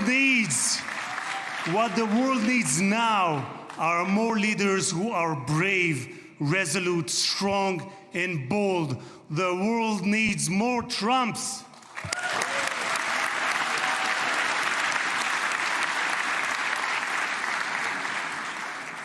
Mr. President, with your permission, I would like to take this moment to address Prime Minister Netanyahu.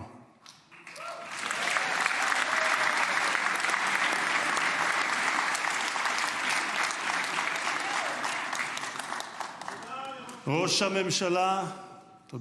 הממשלה, עמדת בכל שנות כהונתך, אבל בפרט בשנתיים האחרונות, מול לחצים אדירים.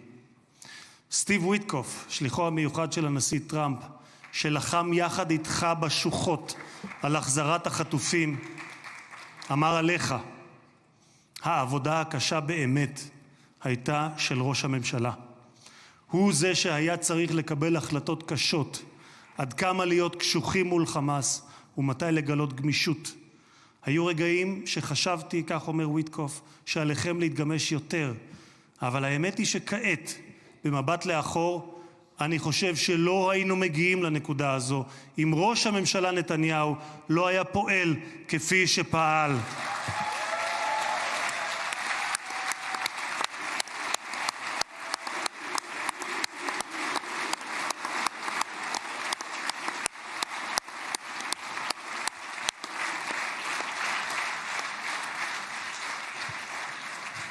גם הנשיא שלי, ממשיך וויטקוף, גם הנשיא שלי, אתה אדוני, הנשיא טראמפ, מאמין בכך.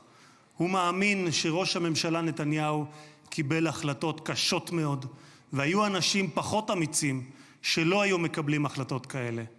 והנה אנחנו כאן היום, משום שלחמאס לא הייתה ברירה, כך אומר וויטקוף. הם נאלצו להגיע להסכם הזה. הלחץ היה עצום ולכם יש צבא גדול. התקדמתם משמעותית בשטח, וזה מה שהוביל להסכם הזה. כך אומר השליח וויטקוף. אדוני ראש הממשלה, אתמול בדרכו לישראל אמר הנשיא טראמפ שאתה הוא האיש הנכון בזמן הנכון. ואני גאה לומר כאן לעיני העולם שבזכותך הגענו להישגים הרבים שאליהם הגענו. תודה לך, ראש הממשלה.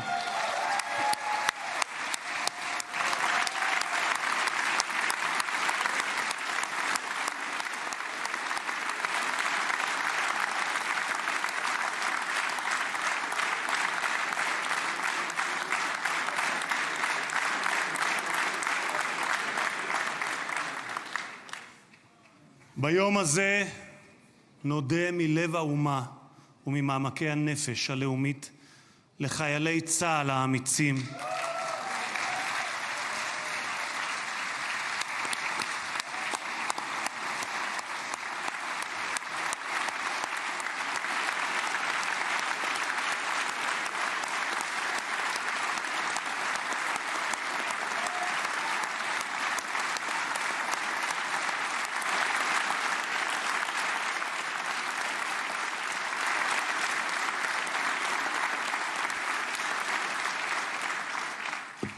נודה לחיילי צה"ל האמיצים שהסתערו קדימה כאריות וסיכנו את חייהם כדי להגן על מדינת ישראל.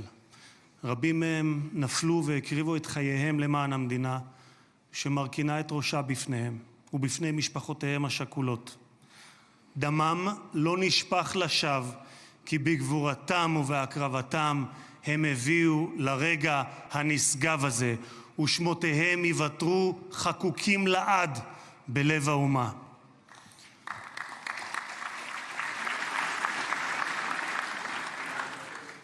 President Trump, you are the president of peace. There was not a single person on this planet who did more than you to advance peace. No one even came close. Your election to the presidency marked a turning point, not only for the United States, but for the entire world. Through your strength of character and unwavering resolve, you brought an end to bloody conflicts in no fewer than 8 regions across the globe.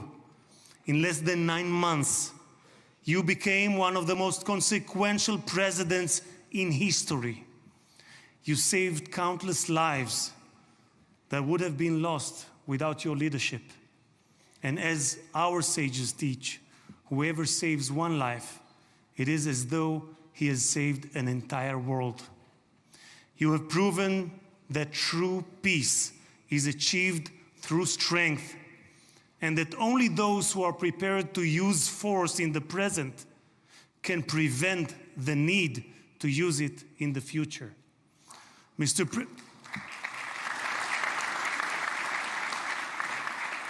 President, you, more than any other individual, are deserving of the highest recognition for your efforts in promoting peace. Therefore, I hereby announce that together with our good friend, Speaker of the House, Mike Johnson, we will rally speakers and presidents of parliaments from around the world to submit your candidacy for the Nobel Prize, Peace Prize next year. There is no one more deserving than you, President Trump. No one.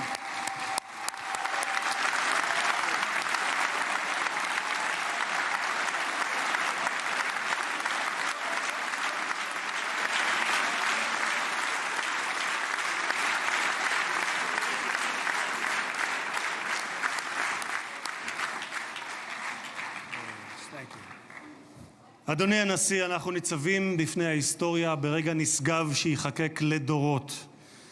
זה יום מאוד מרגש לאזרחי ישראל, יום שכולנו ייחלנו לו. בספר ירמיהו משיב השם לרחל המבכה את בניה. מנעי קולך מבכי ועינייך מדמעה, כי יש שכר לפעולתך, נאום אדוני, ושבו מארץ אויב. ויש תקווה לאחריתך, נאום אדוני, ושבו בנים לגבולם.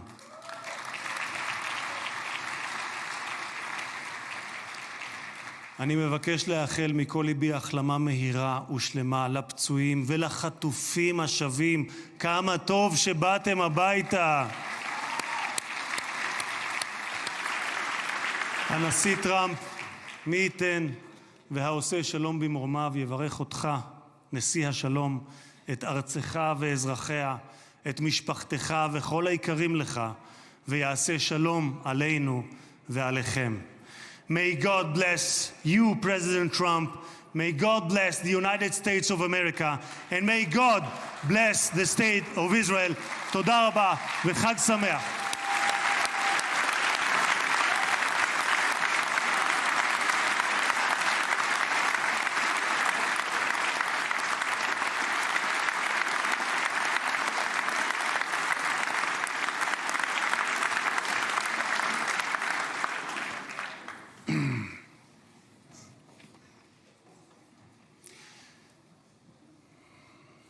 אני מתכבד להזמין כעת את ראש הממשלה, חבר הכנסת בנימין נתניהו, לשאת דברים.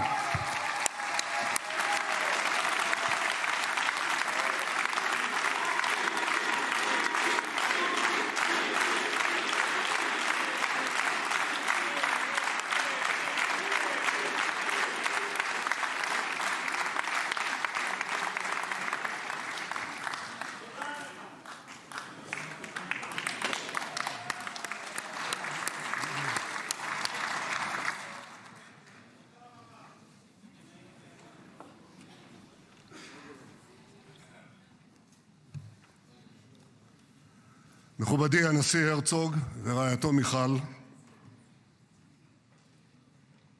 מכובדיי הרבים, ובראשם ידידנו הגדול, נשיא ארצות הברית, הנשיא דונלד ג'יי טראמפ.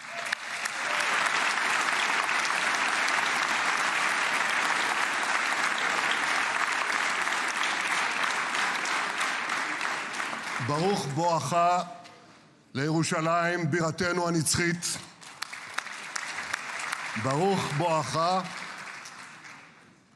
לישראל ביום המרגש הזה שיחקק בתולדות עמנו. וגם אתה הנשיא תחקק בתולדות עמנו, כי כבר נחקקת בתולדות האנושות. אבל אנחנו, כפי שנאמר, זוכרים את ידידנו, ואנחנו יודעים את חלקך החשוב והמכריע בהחזרת יתרת חטופינו ביום הזה שהתבשרנו עכשיו, רק לפני שעה קלה, שכל חטופינו החיים שבו אלינו. איזו התרגשות.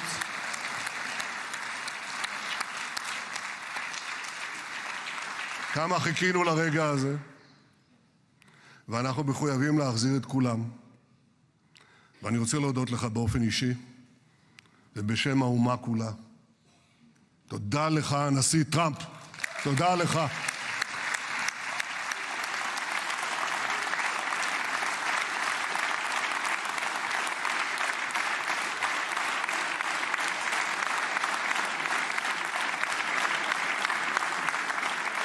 Now, I know that the teleprompters are working well, though I'm not using them.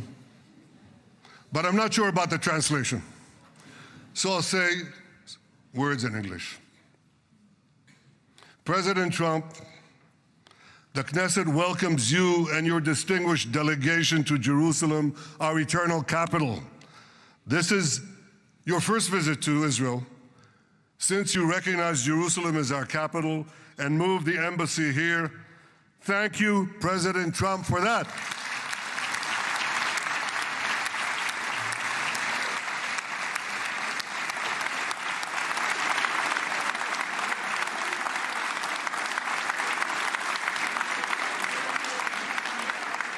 There are many other reasons to thank you since your last visit here. Thank you for recognizing Israeli sovereignty over the Golan Heights.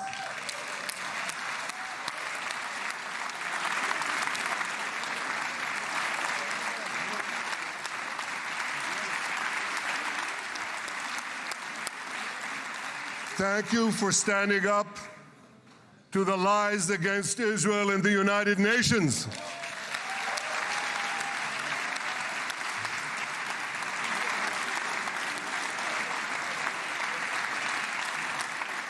Thank you for recognizing in your 2020 peace plan our rights in Judea and Samaria, the ancestral homeland of the Jewish people.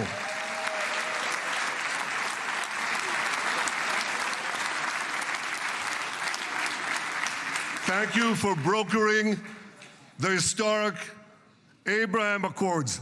Abraham, Eskemei Avraham.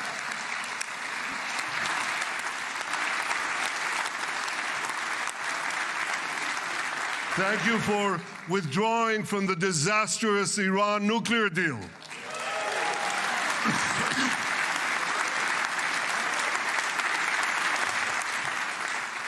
Thank you for supporting Operation Rising Lion and for your bold decision to launch Operation Midnight Hammer. Boy, is that, you got to hear this.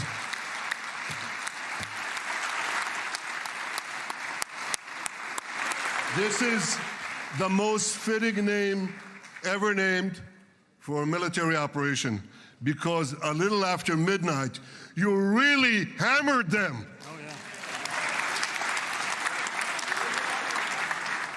My friends, this is only a partial list, but it's enough to affirm what I've said time and again. Donald Trump is the greatest friend that the state of Israel has ever had in the White House.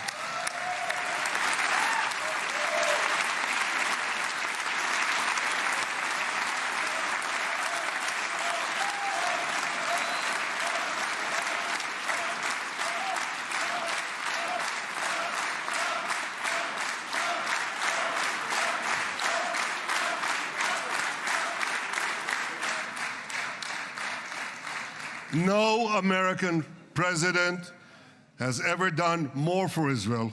And as I said in Washington, it ain't even close. It's really not a match. Mr. President, today we welcome you here to thank you for your pivotal leadership in putting forward a proposal that got the backing of almost the entire world. A proposal that brings all our hostages home.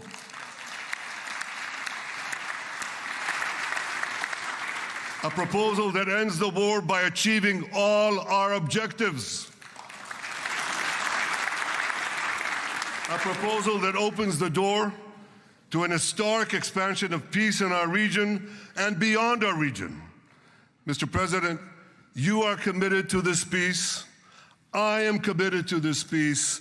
And together, Mr. President, we will achieve this peace. We've done it before.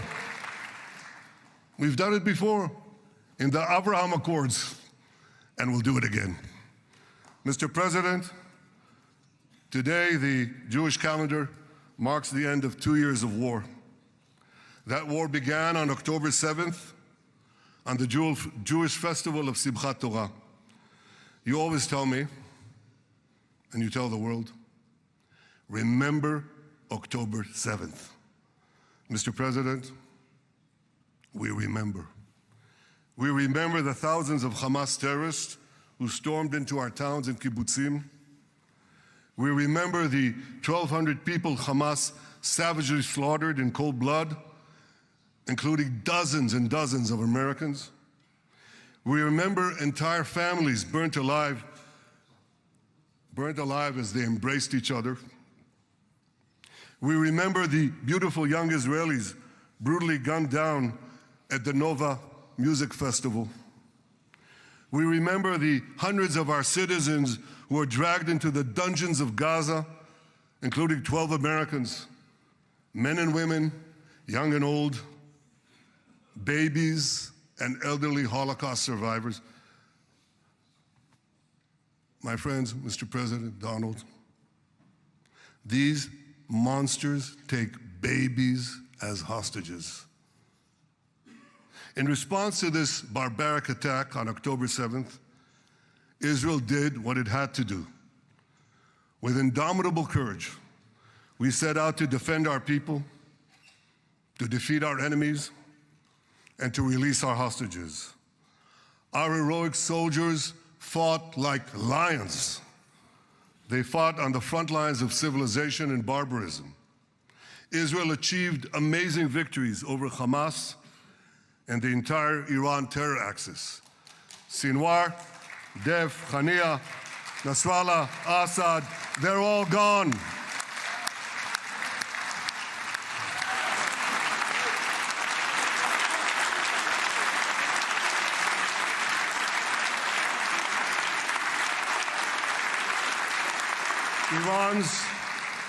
Iran's nuclear weapons and ballistic missile program, with your enormous help, Mr. President, rolled back.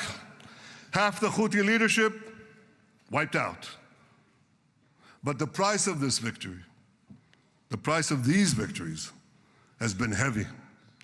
Nearly 2,000 of Israel's finest were lost, nearly half in battle. They left behind parents, spouses, siblings, and children. Their love and laughter, their promise and potential were lost forever. To the families of our fallen fighters, many of them are here, I say, I know the depth of your pain. I know the inconsolable grief that will accompany you for the rest of your lives. The state of Israel bows its head in eternal gratitude to our fallen heroes. Because of these heroes, our nation will survive. Because of these heroes, our nations will thrive. And because of these heroes, our nation will have peace. Mr. President, thousands of our brave soldiers were also wounded, suffering terrible blows to body and soul. Brave soldiers like Ari Spitz. Ari is an American. Ari is an American Israeli who was injured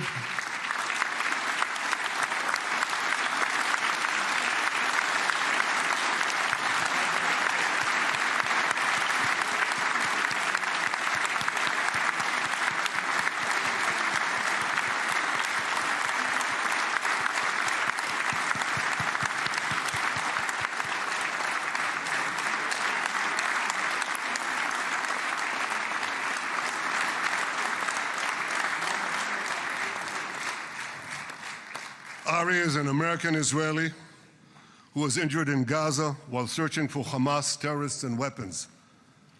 2 of Ari's comrades were killed in this action, and 10 were injured. Ari was presumed dead, but made a miraculous recovery despite losing 3 limbs. Ari, stand up for a minute alone. Stand up. There you go. There. Ari, you are the spirit of Joshua. You are the spirit of David. You are the spirit of the Maccabees. You are the spirit of Israel. I salute you. We all salute you.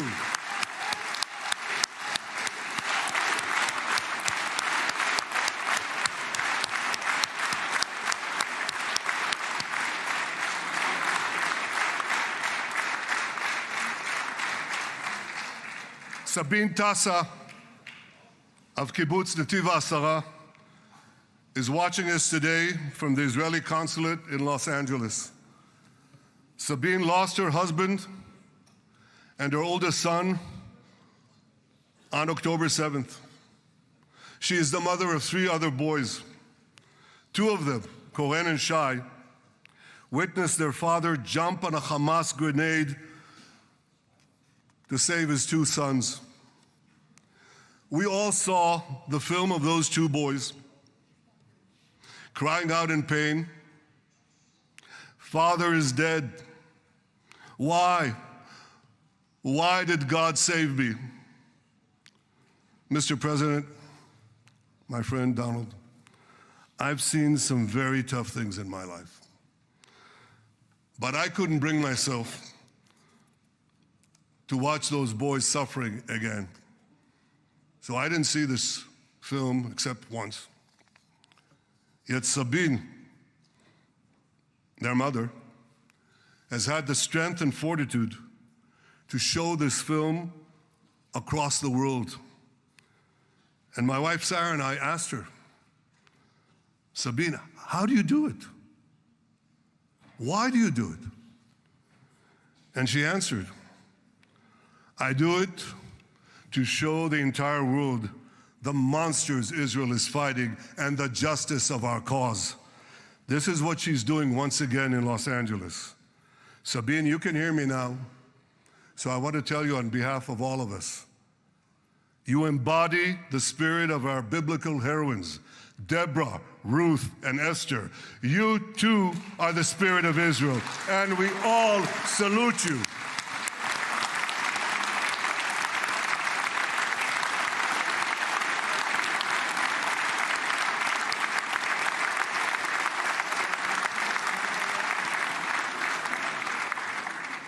Mr. President, you asked me on our many conversations during the 12-day war with Iran, you asked me, how are the people holding up? And I said to you, our people are strong. Israelis are a nation of lions with unlimited resolve to defend our country and secure our future. The people give strength to our soldiers, and the people give strength to me and to my colleagues. The Jewish people have risen from the ashes time and again, but when we formed the State of Israel and the Army of Israel, we pledged never again would be defenseless against our enemies. And that resolute strength not only assures our survival, it assures our future, it assures peace. We have paid a high price for this war, but our enemies now understand just how powerful and just how determined Israel is. They understand that attacking Israel on October 7th was a catastrophic mistake. They understand that Israel is strong and that Israel is here to stay. And this, Mr. President, is the indispensable foundation of peace. Peace through strength. Ladies and gentlemen, this is a momentous day, a day of great joy as the remaining hostages come home. My wife Sarah and I have met with the hostage families many times. There were no words to describe their agony, only tears of bottomless sorrow and unimaginable pain. At the beginning of the war, I promised to bring all the hostages home. Today, with the indispensable help, the determined and focused help, the unremitting help of President Trump and his team, and with the incredible sacrifice and courage of the soldiers of Israel, we are fulfilling that promise.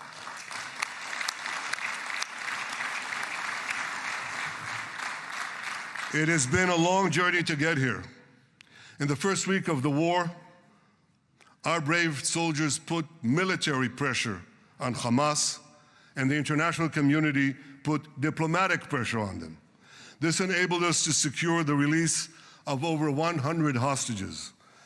In heroic rescue attempts behind enemy lines, Israel's special forces rescued 8 live hostages and brought back the remains of dozens more.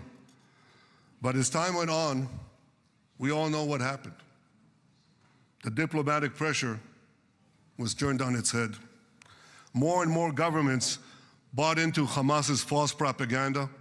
More and more governments succumbed to anti-Semitic mobs in their own countries. They just turned on Israel. They called for us to surrender to Hamas demands, just leave Gaza immediately, they said, end the war without committing to disarm Hamas, without committing to demilitarize Gaza. Had Israel succumbed to those demands, not only would Sinwar, Nasrallah, Assad, and Iran's missile and nuclear program remain intact.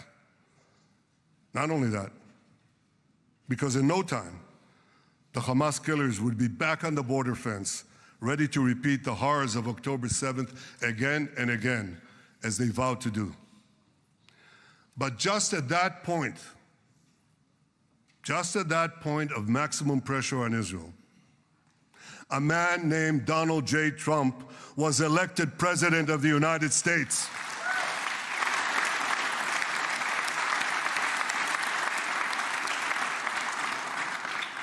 And ladies and gentlemen, overnight, everything changed. Everything.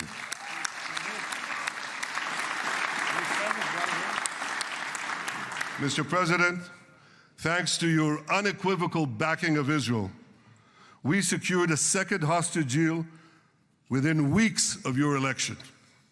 And in the months that followed, we worked closely together to forge a path to bring the remaining hostages home and end the war.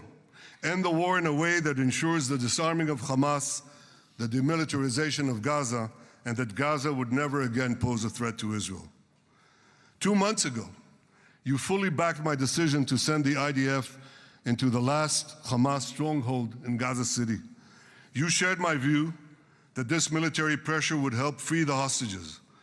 And despite all the criticism, all the naysayers, we were right. Hamas caved in. And 2 weeks ago, you succeeded in doing something miraculous. You succeeded in doing something that no one believed was possible. You brought most of the Arab world, you brought most of the world behind your proposal to free the hostages and end the war.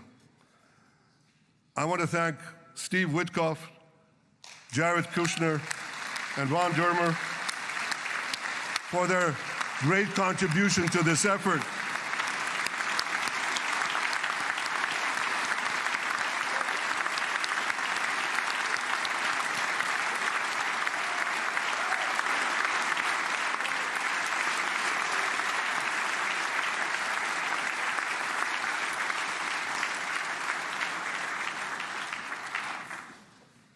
And I want to thank our negotiating team. I believe that the close cooperation between the two of us, between our two nations, combining Israel's military pressure and President Trump's unmatched global leadership. I have to tell you, I've seen a lot of American presidents. I've seen them all in the time that I've been here, and I've been here quite a lot of time. I've never seen anyone move the world so quickly, so decisively, so resolutely as our friend President Donald J. Trump.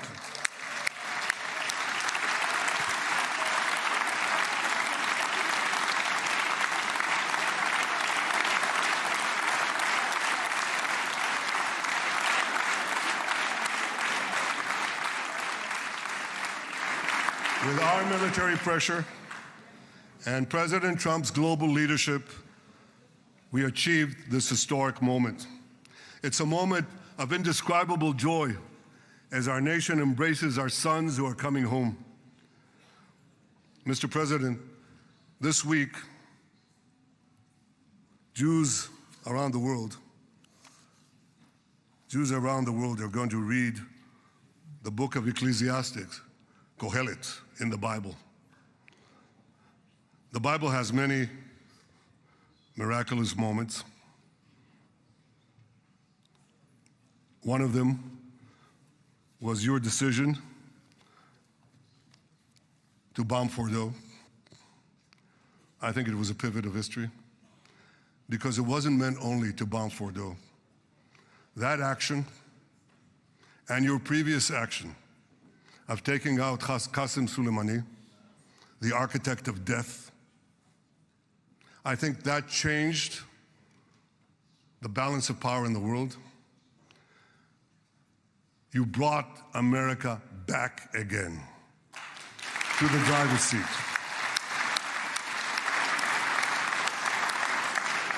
Now, I said that we're going to read this week the book of Ecclesiastes. It's not a book of action. It's a book of meditations, of thought, a perspective on life and on death. And in this book, we read the immortal words of King Solomon. To everything there is a season, and a time for every matter under heaven. Et milchama ve'et shalom. A time for peace and a time for war. The last 2 years have been a time of war. The coming years will hopefully be a time for peace.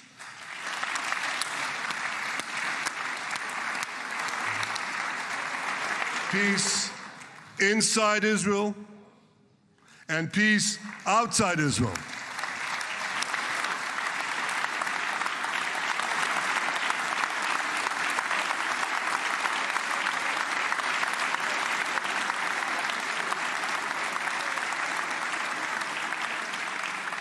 I look forward to continuing marching with you on the path we paved together with the Abraham Accords. Under your leadership, we can forge new peace treaties with Arab countries in the region and Muslim countries beyond the region. Abraham's children will work together to build a better future, a future that will unite civilization against barbarism, light against darkness, and hope against despair. And my friends, I believe that with President Trump's leadership, this will happen a lot faster than people think.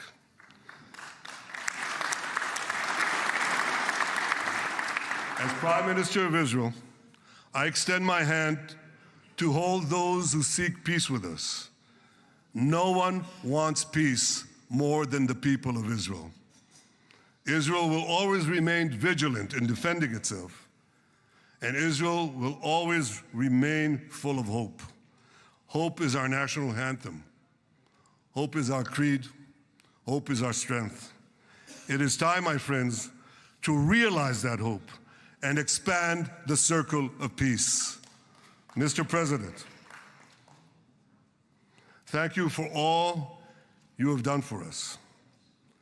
I have submitted your nomination to be the first non-Israeli recipient of the Israel Prize, Israel's highest award.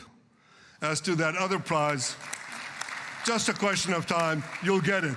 But I want you to get the Israel Prize, our highest award, to our greatest friend.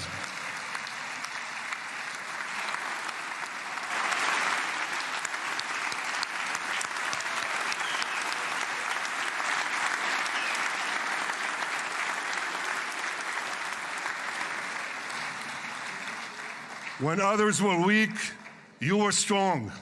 When others were fearful, you were bold. When others abandoned us, you stood by our side. On behalf of the government and people of Israel, I thank you for your extraordinary friendship Thank you for helping bring our hostages home. Thank you for supporting Israel's march to victory. Thank you for paving a path to peace. מכובדי נשיא ארצות הברית, ידידי דונלד, ברוך הבא לישראל, ברוך הבא לירושלים, ברוך הבא ביום המרגש הזה, שהחיינו וקיימנו והגיענו לזמן הזה.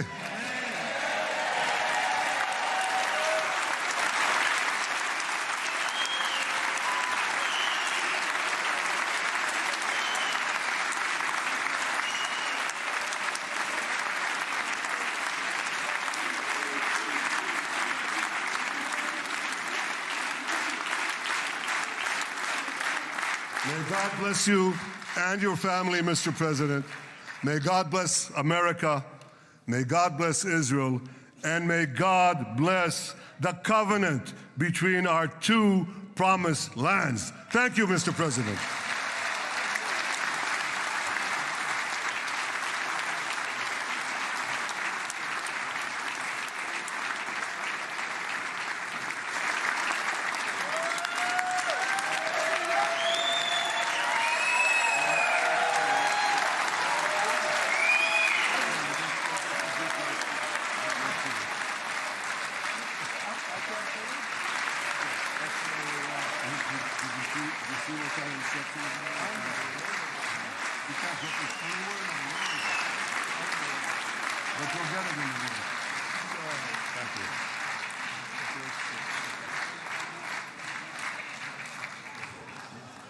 Mr. President.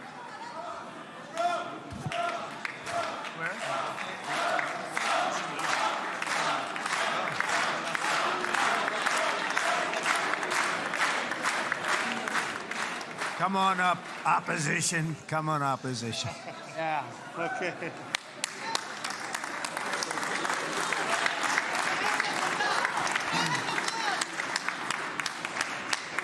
אני מתכבד להזמין כעת את ראש האופוזיציה, חבר הכנסת יאיר לפיד.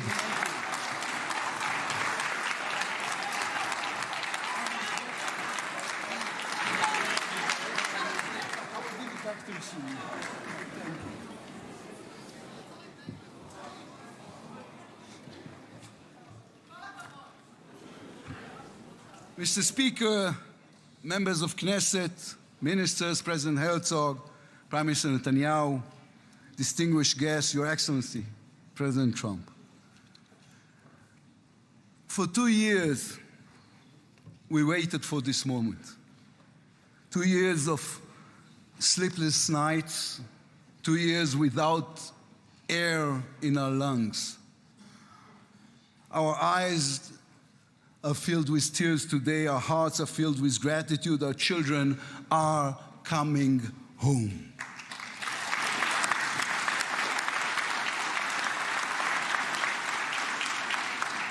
In the Babylonian Talmud, a sacred book of the Jewish people, it is written, whoever destroys one life, it is as though he destroyed an entire world, and whoever saves one life, it is though as he has saved an entire world. Mr. President, you have saved the lives of our hostages.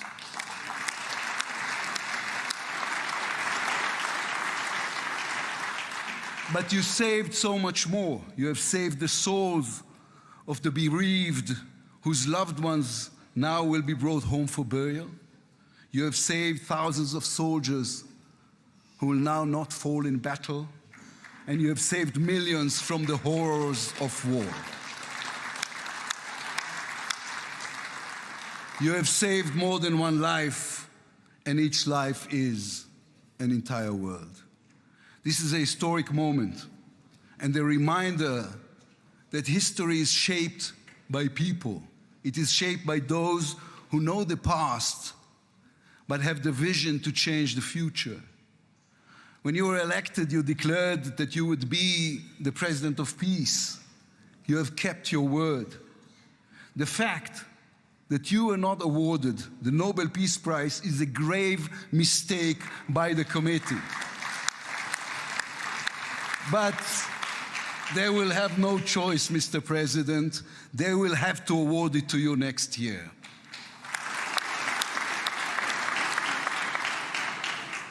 Peace will not come by waiting. It will come by building, by reaching out, and by daring once again to believe. You, Mr. President, have done the unimaginable. We will be eternally grateful. But we also need to take responsibility. The destiny of Israel will always be written by the people of Israel. We must now prove ourselves worthy of what has been achieved. From its founding, Israel has said to the world that our strength, our power, rest upon our values. Israel is the strongest country in the Middle East because we are the only democracy in the Middle East. Because we believe in the principles laid in our Declaration of Independence, which says Israel will ensure complete equality of social and political rights to all its inhabitants, irrespective of religion, race, or sex. It will guarantee freedom of religion, conscience, language, education, and culture. It will safeguard the holy places for all religions. Those are our values. That is who we are as people, as a country. Our neighbors must understand one more thing about us. We are not going anywhere. The Middle East is our home. We are here to stay. Our story did not end in the Bible. It began there. It continues in our laboratories and universities, in our innovation hubs. Hamas, Hezbollah, Iran, and the Houthis, they all read the wrong intelligence reports. The real intelligence report on Israel's intentions is found in the book of Genesis. And I will give you and your descendants after you the land of Canaan for an everlasting possession. We call upon the nations of the Islamic world, on all our neighbors, Saudi Arabia, Syria, others. We are here to stay.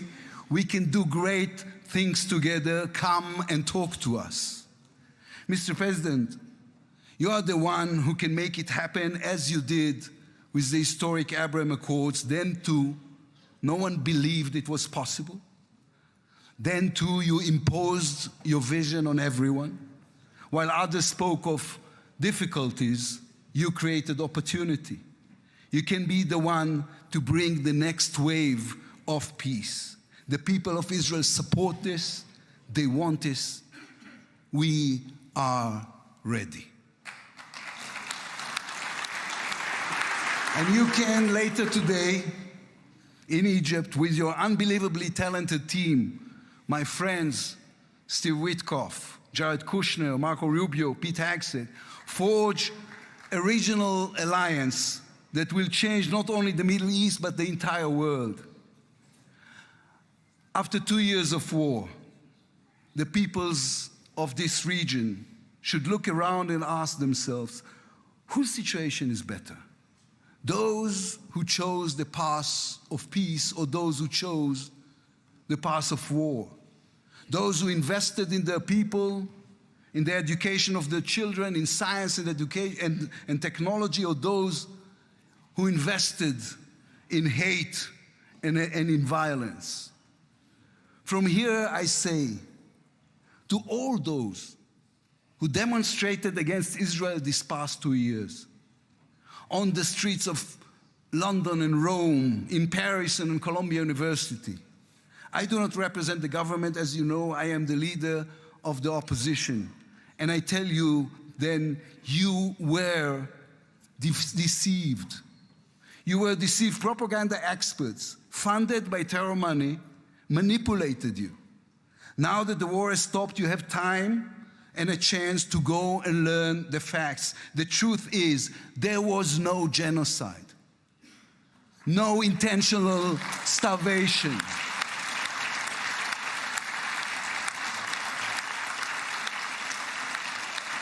The truth is, there was an army and a country fighting in the most complicated conditions imaginable against terrorists who send their own children to die for a follow-up, who use their own children as human shields. The truth is that a democratic state was attacked by a fanatical terrorist organization. 1,200 people were killed in one day, women were raped, babies were burned alive. And all the while, they played with your minds, selling you the absurd idea that supporting Islamic terror is somehow a liberal value. There is good and evil in this world. When you stand with Hamas, you stand with evil. When you stand with Hezbollah, you stand with evil. When you stand with the Iranian regime, you stand with evil. When you stand with Israel, you stand on the side of justice.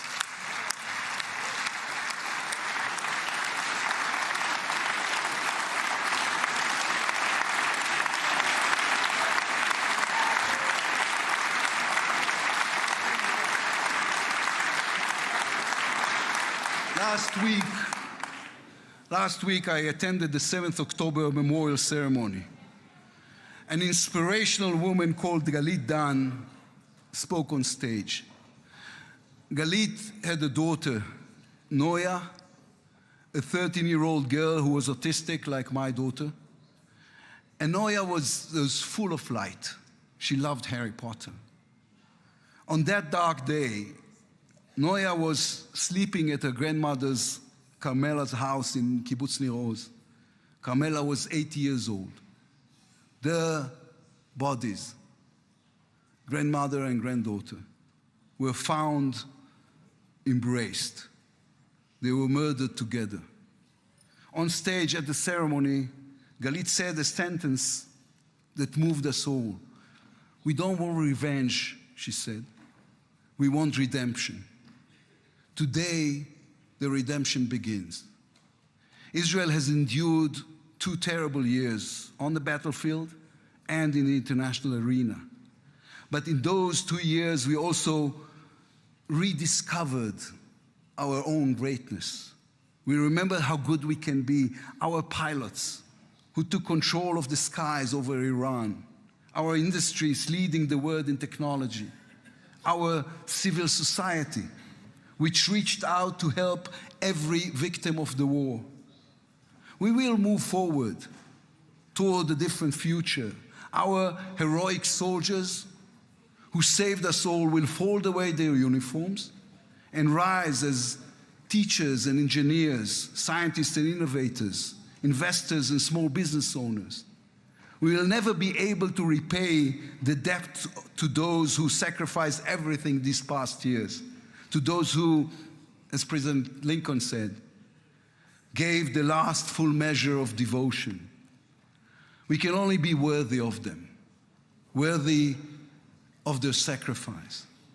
Mr. President, allow me to speak also to the businessman in you, the deal maker who understands value. If there were one stock in the world I would invest in today, it is the State of Israel. If there were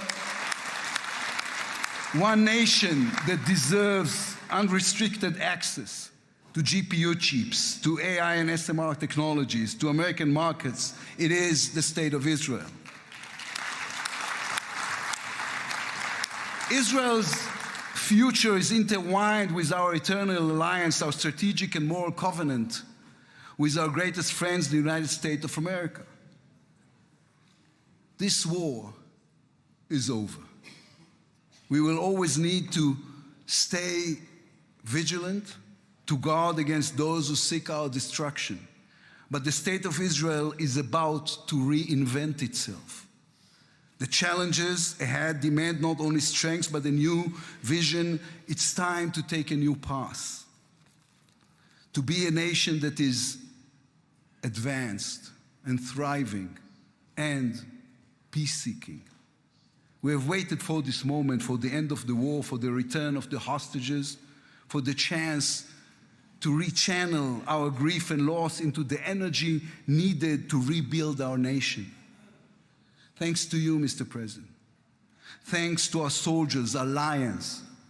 thanks to the millions of great Israeli patriots who filled the streets and the square and never, not for one moment, gave up on the hostages. Thanks to all of them, the strength within us can now rise, succeed, and build for our future and for our children. Thank you very much. God bless the United States of America. Am Israel Chai.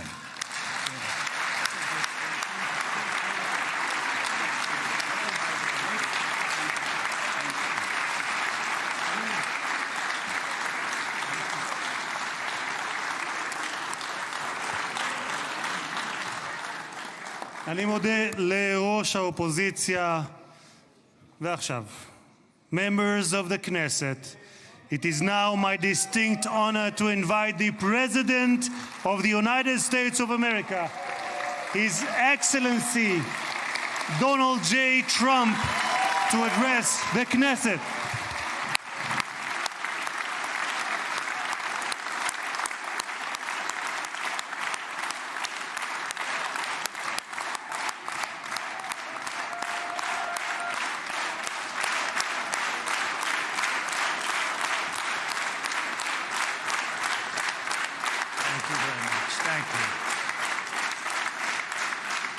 Thank you very much, everybody. It's a great honor. Nice place. Very nice place.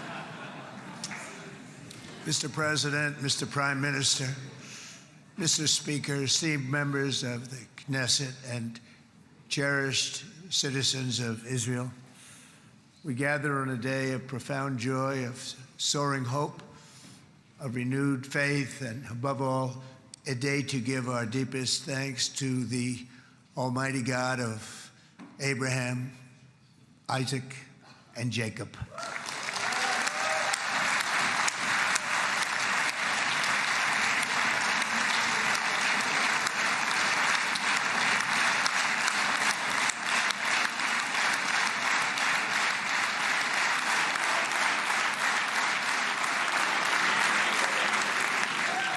After 2 harrowing years in darkness and captivity, 20 courageous hostages are returning to the glorious embrace of their families, and it is glorious. 28 more precious loved ones are coming home at last to rest in this sacred soil for all of time. And after so many years of unceasing war and endless danger, today the skies are calm, the guns are silent, the sirens are still, and the sun rises on a holy land that is finally at peace, a land and a region that will live, God willing, in peace for all eternity.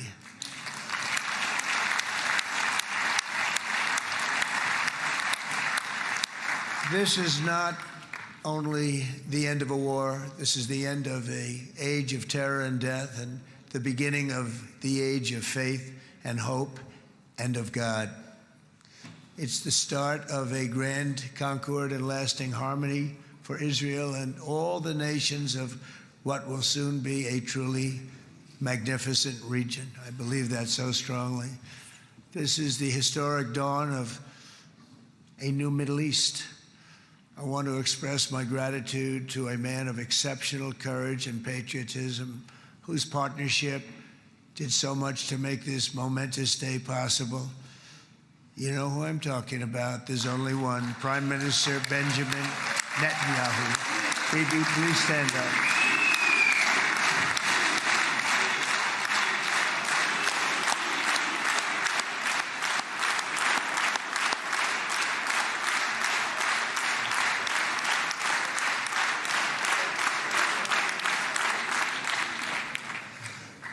And he is not easy, I want to tell you. He's not the easiest guy to deal with, but that's what makes him great. That's what makes him great.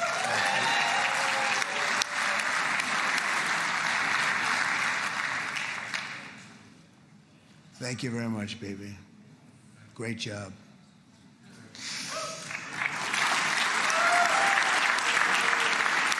And let me also convey my tremendous appreciation for all of the nations of the Arab and Muslim world that came together to press Hamas to set the hostages free and to send them home. We had a lot of help. We had a lot of help from a lot of people that you wouldn't suspect, and I want to thank them very much for that. It's an incredible triumph for Israel and the world to have all of these nations working together as partners in peace. And it's pretty unusual for you to see that, but it happened in this case. This was a very unusual point in time, a brilliant point in time. Generations from now, this will be remembered as the moment that everything began to change, and change very much for the better. Like the USA right now, it will be the golden age of Israel and the golden age of the Middle East. It's going to work together. I'd like to thank several great American patriots for their invaluable help in getting something done that almost everyone thought was absolutely impossible. We were wasting our time. So many people said, "You're just wasting your time." But we weren't, because we had talented people working with us, and we had people that loved your country, and frankly, people that loved the region. They loved the Middle East. I want to thank my friend Steve Witkoff.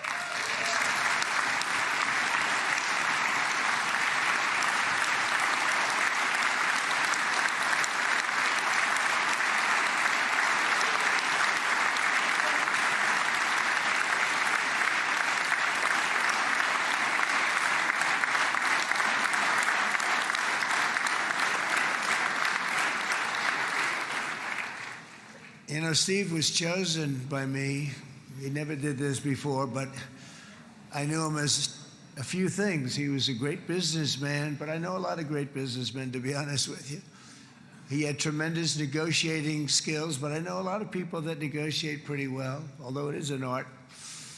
But there are people that can negotiate pretty well. But most importantly with Steve, he's just a great guy. Everybody loved him. Everybody. I mean, I know some negotiators that are so good, but you wouldn't have had peace in the Middle East. It would be in World War III right now with some of these guys. Everybody loves Steve, and they respect him, and they somehow can relate to him. I've known him for many years, and I've seen it over and over again. להוציא את חבר הכנסת הזה, להוציא אותו מהאולם, להוציא אותו מיד, החוצה, החוצה, החוצה.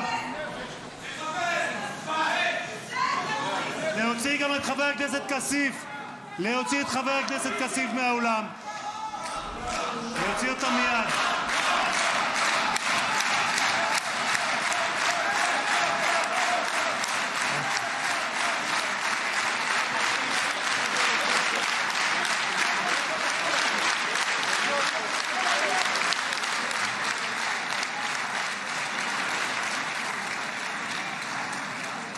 Sorry for that, Mr. President. Thank you. Please.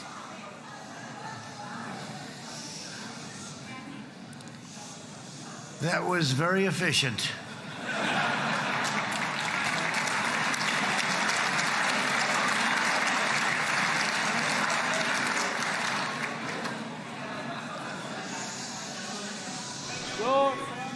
So back to Steve. He's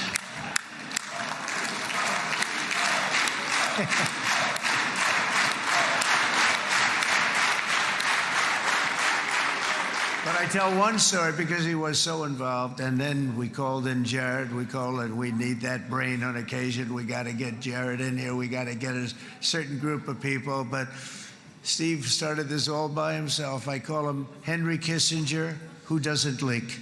Okay? Henry is a big leaker. He leaked. Steve doesn't leak. Steve just wants to get the job done. He wants to do what's right. But I'll give you just a quick story because, as you know, he's working on the war with Russia and Ukraine, a war that would have never happened if I were president. A shame. 7,000 young soldiers a week are being killed. More than that this last week. It's a shame that it never happened. But it did happen, and we won the race, and I took over this horrible war that's been raging, and I thought it would be easily settled. I thought it was a hell of a lot easier than doing what we just did very successfully with Israel and a lot of other people. But this came first, and we'll get that one. But I set up a meeting for him to meet with President Putin, thinking it would be a 15 or a 20-minute meeting. Steve had no idea about Russia, had no idea about Putin too much, didn't know too much about politics, wasn't that interested. He was really good at real estate, but he had that quality that I was looking for, and I didn't see it around in too many ways. And I set up the meeting with Putin, and I called. I said, is Steve finished yet? That was about a half an hour into the meeting. No, sir, he's not. He's still inside. This is in Moscow. I said, well, how's he doing? I don't know, sir. He's still inside. I called up an hour later. Let me speak to Steve. Sir, he's still with Putin. He's with President Putin. I said, wow, that's a long meeting, 1 hour. I called up an hour later. He was still with Putin. 3 hours later, he was still with Putin. 4 hours. And then first he came out. What the hell were you talking about for 5 hours? And he says, just a lot of interesting things. We're talking about a lot of interesting things, including what he went in there for, but you can't talk about it for 5. You can talk about it for a certain period of time, and you know what you're getting.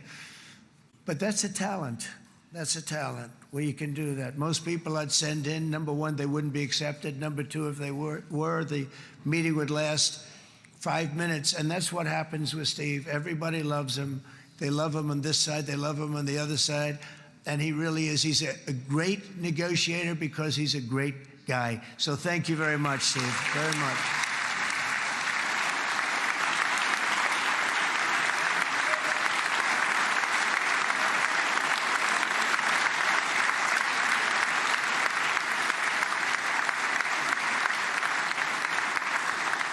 And let me also give a very special thanks to someone who truly loves Israel. In fact, loves it so much that my daughter converted.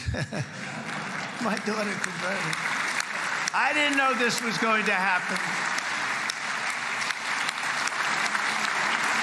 And Ivanka's here.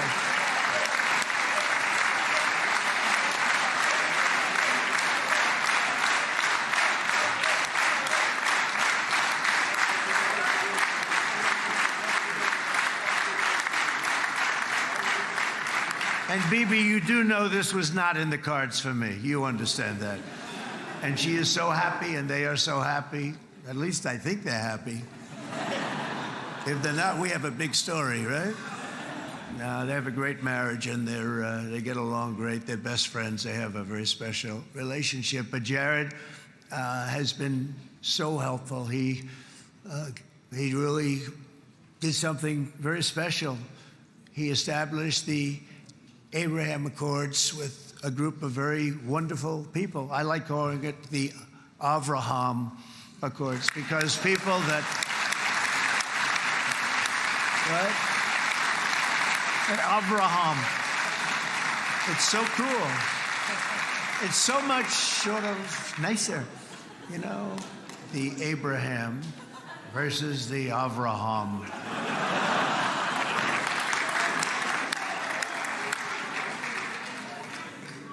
I just don't want to sound too sanctimonious when I do it, so, you know, I sort of split it up.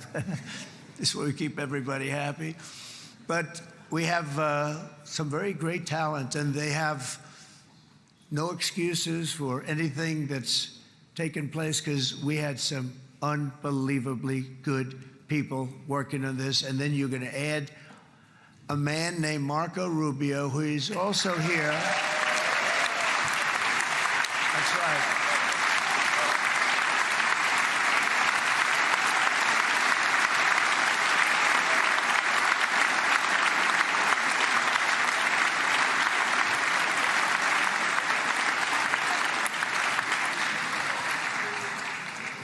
And I have a prediction that Marco will go down, I mean this, as the greatest Secretary of State in the history of the United States. I believe that. I believe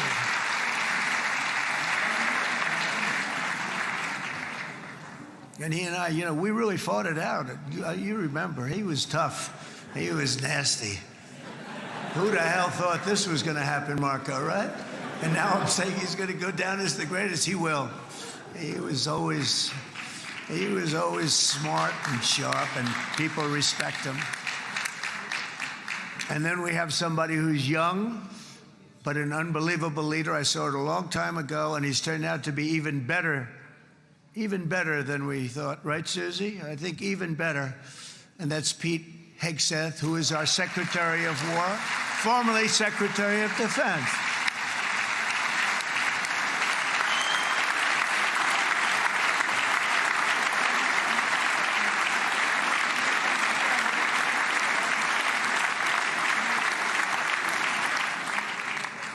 And as you know, we decisively won World War I. We decisively won World War II decisively. And everything in between and everything before it, we won everything. And then they had the brilliant idea of changing the name from war, you know, it was war, to defense. And with that went a certain thinking. And we fought in a very politically correct way after that. We always had the strongest military, and now we have a stronger military than we've ever had before. Because of my first term, I've totally rebuilt the military, every aspect of it. But we have, if you think, we settled 8 wars in 8 months. I'm now including this one, by the way, if that's okay. They may say, well, that was quick, because yesterday I was saying 7, but now I can say 8. The hostages are back. The hostages are back.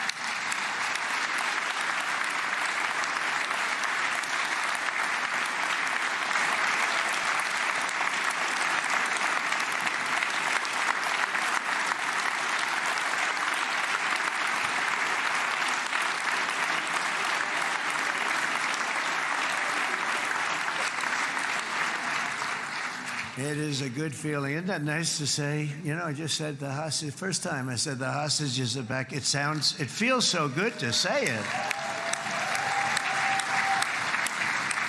But when you settle 8 wars in 8 months, that means you don't like war. Everyone thought I was going to be brutal. In fact, I remember Hillary Clinton during a debate, she said, look at him, he's going to go to war with everybody. And actually, she said, he's got a personality that's all about war. No, and my personality actually is all about stopping wars, and it seems to work. It seems to work. But it also means this name change and our attitude that we're not going to go into a war, but if we do, we're going to win that war like nobody has ever won a war before. We will not be politically correct, but we're not going to be there. And I think, you know, as you mentioned, Bibi, before, peace through strength, and that's what it's all about. The United States has the greatest and most powerful military in the, right now, history of the world. I can tell you we have weapons that nobody's ever dreamt of. I only hope we never have to use them. I rebuilt the military. I was proud to do it, but some of the things I hated to do. I hated certain of the weapons because the level of power is so enormous. It's so dangerous, so bad. But we have to do what we have to do. We make the best weapons in the world, and we've got a lot of them. And we've given a lot to Israel, frankly. And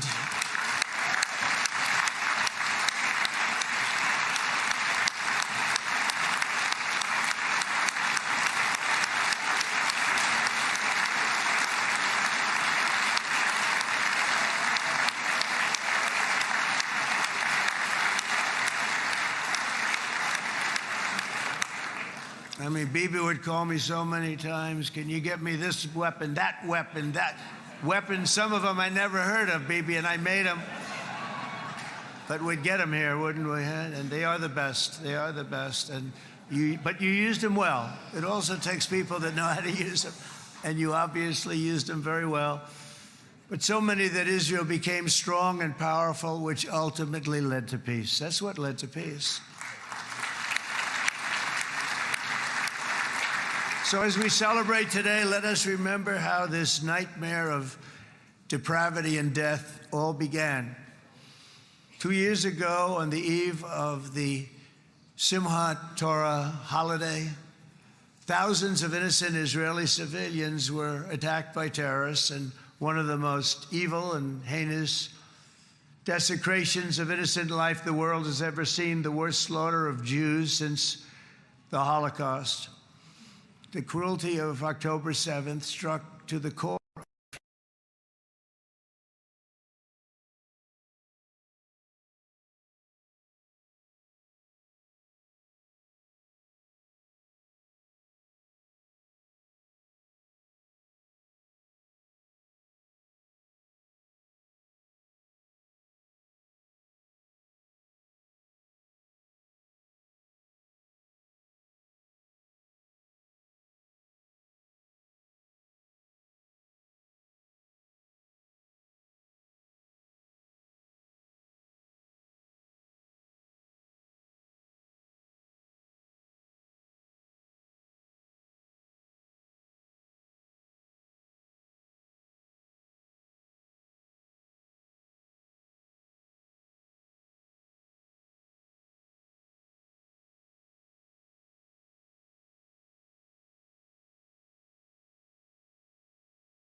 Guy's central casting. Let's put him in a movie. Look at him.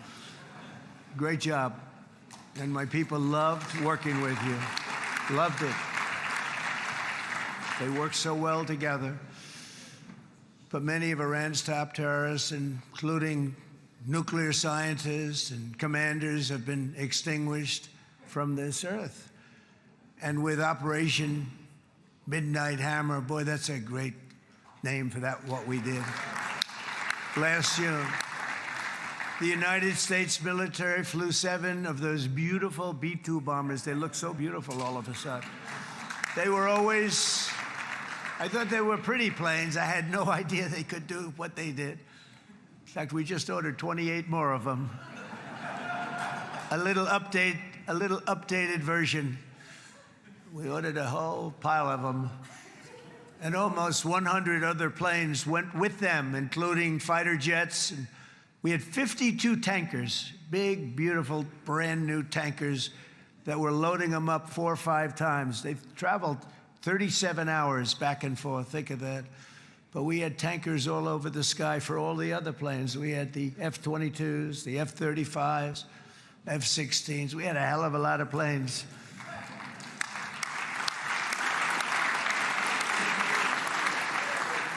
So we had 52 gas stations in the sky. That's what they call them. I'll tell you, I wouldn't want to be flying one of them. We have our great General Raisin Cain right here. General, stand up. This guy, what a general. Thank you.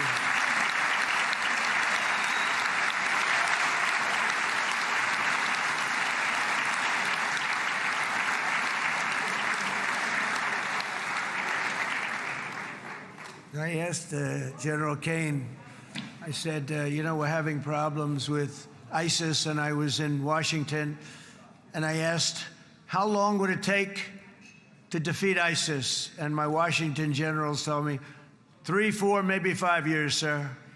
I said, I don't get it. We got the best equipment in the world. Why? So I flew to Iraq, and I met with a man named Cain. He said, what's your first name? He said, they call me Raisin, sir. I said, wait a minute, your name is Raisin Cain? I've been looking for you for a long time. You gotta be kidding. So they told me 3, 4, 5 years to defeat ISIS. And I sit down with him and I say, why is it? I flew there in the dark of night. I landed, I'll never forget it. It was quite a trip. I'm glad I made it because I met him. I said, could I ask you, General? I come down. He said with another general and a sergeant. Everybody was like central casting. They could go into a movie right now. Between him and you guys over here, we could get rich making movies, okay? And they got along so great. That's the beautiful thing, that your military and our military, Bibi, got along so great. But I was told by the television generals in Washington, we have the best equipment in the world. Why is it taking so long? And they said, 4 years. I said, so let me ask you, Raisin, how long would it take you to defeat ISIS? Sir, we can do it in 3 weeks, but you'll probably have some time left over. I said, you gotta be kidding. What the hell are you talking about? They said 4 years. I said, well, sir, look, it's not my place to say, but you're asking me the question. What you have to do is you hit him from the west, you hit him from the north, you hit him from the south, you hit him above, you hit him below. I said, so why didn't they do it? And he didn't want to speak badly of his superiors, which is hard to believe they were his superiors. It should have been the other way around a long time ago, because he's the one that did Operation Hammer. It was flawless. It was flawless. It was absolutely flawless. And I said, so you really think you can do it in 4 weeks? Yes, sir, 100%. You have to do it differently than they were doing it. They were using one base, and it was hundreds of miles away. And he says, we have all these portable bases all over the Middle East. And they didn't want to use them because they didn't want to offend the country where the portable, they wouldn't have even known what the hell the planes were going up, right? They wouldn't have known, but he said, no, they didn't want to defend anybody, offend anybody, and but we can do it in 4 weeks. I said, you sure about that? I'm going to call you back. I'll call you back on Monday. I'm going back to Washington. But you think 4 weeks? Yes, sir, I think we can do it in 4 weeks. We'll have time left over. So I call him on Monday. I say, you think you can do it? 4 weeks. I said, go ahead and do it. He did it. I'll tell you, he did it in 4 weeks, less than 4 weeks. So, General, stand up, please. Again, this is a real general. This is not a television general. He doesn't want to go on television.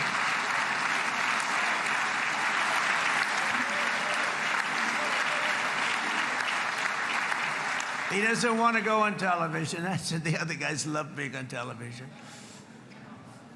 So we dropped 14 bombs on Iran's key nuclear facilities, totally, as I said originally, obliterating them. And that's been confirmed, and everybody understands it. Together we stopped the #1 state sponsor of terror from obtaining the world's most dangerous weapons. And if you think about it, if we didn't do that, and assuming we made the same deal that we have today, there'd be a dark cloud over this deal. And #1, it wouldn't happen because the other Arab and Muslim nations really wouldn't feel comfortable making the deal that we have now, right? If Iran had that nuclear weapon that they were about 2 months away from having. They would have had it in 2 months or maybe less than that. They were right at, this was our last shot. They looked at it for 22 years. This was our last shot. The pilots told me that. They said, 22 years, sir, they looked at it. Our predecessors looked, they studied it. 3 times a year would do drills on that exact attack. And boy, did they get it right. But let's assume they didn't, and let's assume there was large-scale nuclear weapons in the hands of Iran. We couldn't be here today. Even if we signed the deal, which we couldn't do because a lot of people would not want to have anything to do with it, we took a big cloud off of the Middle East and off of Israel.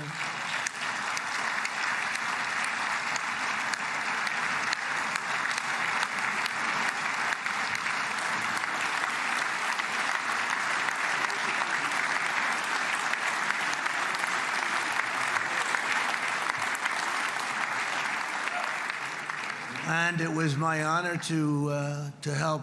But isn't it true, though, that can you imagine the same, let's assume, Bibi, the same documents, we had everything the same, but you had somebody out there that was, in the opinion of everybody, all-powerful in the Middle East. They took a big hit, didn't they? Didn't they take a big hit? Boy, oh boy. They got hit from one side, from the other. And you know it would be great if we could make a peace deal with them, and I think that's big. Would you be happy with that? Wouldn't it be nice, I think? Because I think they want to. I think they're tired. Somebody said, sir, they're starting their nuclear program again. I said, let me tell you something. They're not starting anything. They want to survive. The last thing they want to do is start digging holes again in mountains that just got blown up and start. They're not doing it. They want to survive, okay? But I think we have a chance. Steve, you, and I think Jared, come on, I'll call you back for another one. We always bring Jared when we want to get that deal closed. We bring Jared, but Steve, you and Jared and the General and Pete and Marco, you'll get that deal done easy. I think that'll be easy. But first we have to get Russia done. We got to get that one done. If you don't mind, Steve, let's focus on Russia first, all right? We'll get it done.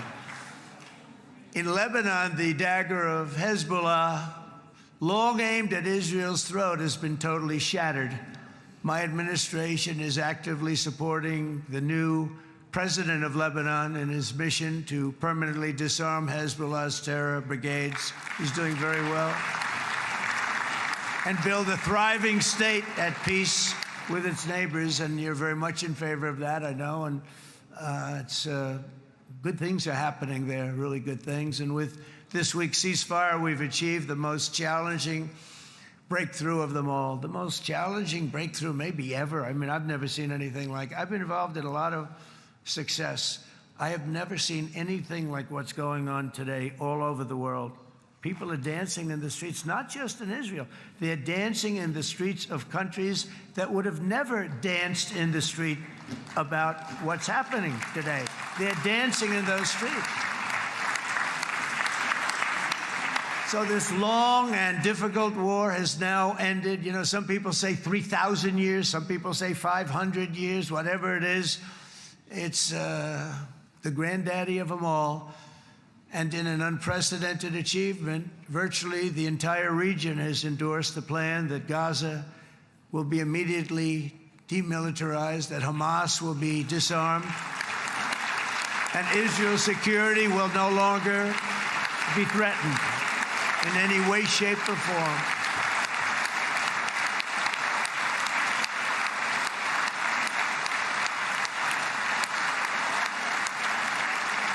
So Israel, with our help, has won all that they can by force of arms. You've won.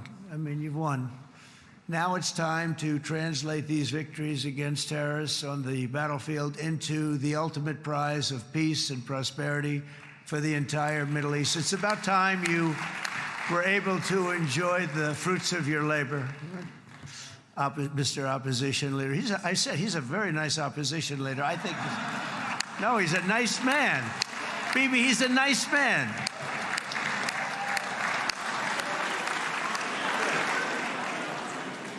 He knows what he's doing, right? No, he's a very nice guy. Well, see, now you can be a little bit nicer, Bibi, because you're not at war anymore, Bibi.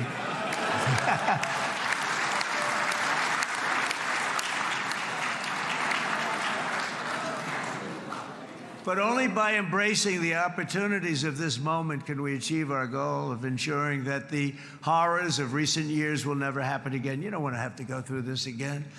8 years ago, I came to this region on a very special first trip abroad as the President of the United States. I came here very early at your request.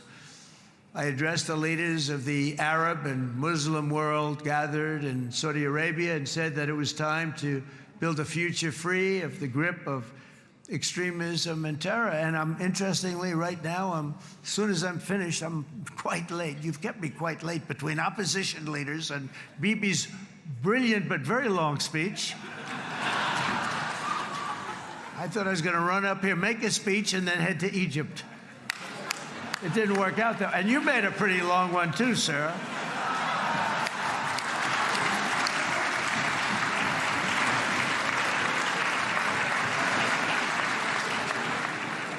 But I liked what you all said. It could be worse. Supposing on top of it, I didn't like what you said. That would be no good, Ron, would it? Ron, you did a great job, by the way, Ron.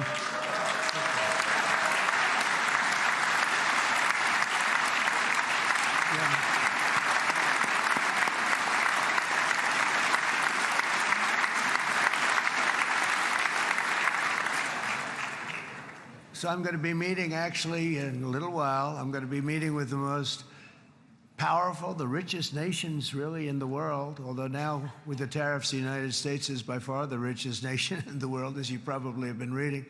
But the richest nations, most powerful nations, you know, tremendous, headed by some tremendous people in many cases. Some cases I wouldn't say necessarily I would endorse.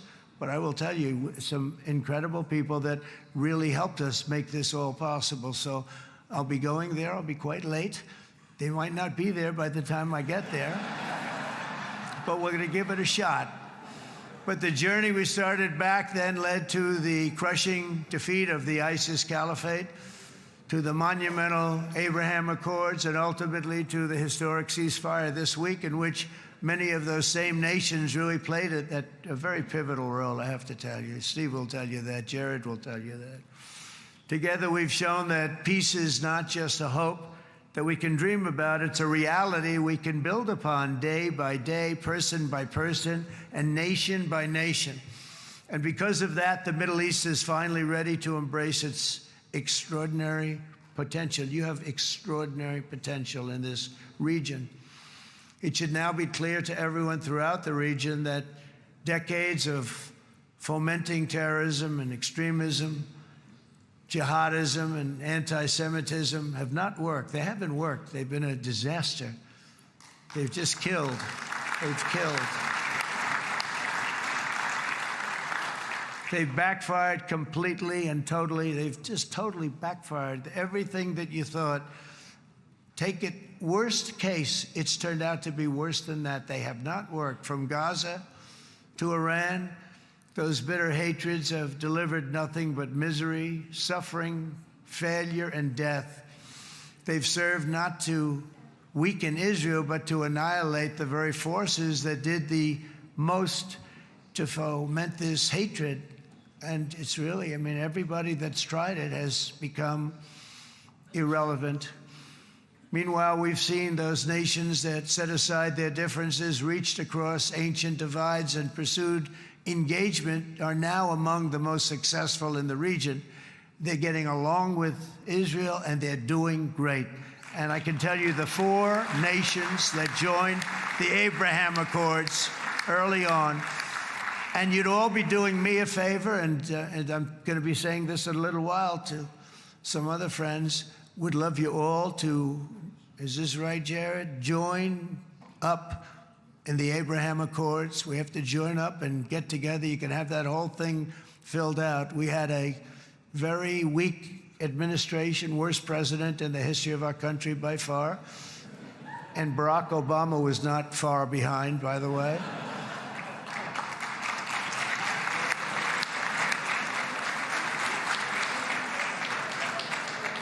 And they did nothing with this incredible document, the Abraham Accords, but now you can fill them up. Now you have peace, you have people that really like Israel. I'll tell you what, and they like Israel a lot more today than they did even 5 weeks ago. You've made a lot of, you've come back. You've come back strong because it was getting to be a little nasty out there in the world, and ultimately the world wins. You can't beat the world always. I would say to Bibi, it's now time, and he understood it better than anybody, because ultimately, you know, the world's a very big place.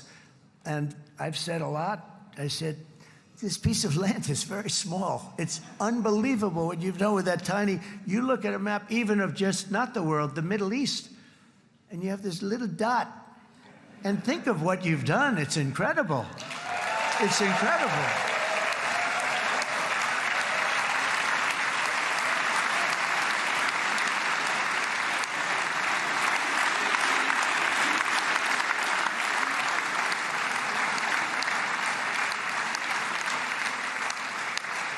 But the world is loving Israel again. And I said to Bibi, you know, the world is big and it's strong. And Ron, ultimately, the world wins. And we don't have to worry about that now. But there was getting to be a period of time over the last few months, you know, the world wanted peace and Israel wanted peace. Everybody did. Everybody did. And what a victory it's been, right? What a victory it's been. If you would have gone on for 3, 4 more years, keep fighting, it was getting bad. It was getting heated. The timing of this is brilliant. And I said, Bibi, you're going to be remembered for this far more than if you kept this thing going, kill. It would be it would not be the same. And I just want to congratulate you for having the courage to say, that's it, we've won. And now let's enjoy our lives and let's rebuild Israel and make it stronger and bigger and better than it's ever been before. We're going to do that. Took a lot of guts. And the choice for Palestinians could not be more clear. This is their chance to turn forever from the path of terror and violence. It's been extreme, to exile the wicked forces of hate that are in their midst, and I think that's going to happen. I've met some people over the last couple of months that want to see it happen very much, and after tremendous pain and death and hardship, now is the time to concentrate on building their people up instead of trying to tear Israel down. We don't want that to happen again. And the total focus of Gazans must be on restoring the fundamentals of stability, safety, dignity, and economic development so they can finally have the better life that their children really do deserve after all these decades of horror. I intend to be a partner in this effort in the sense that we're going to help and we're going to do something that became unbelievably popular. Everybody wants to be on it. It's called the Board of Peace, okay? How about that? Is that a beautiful name? Like a board of peace.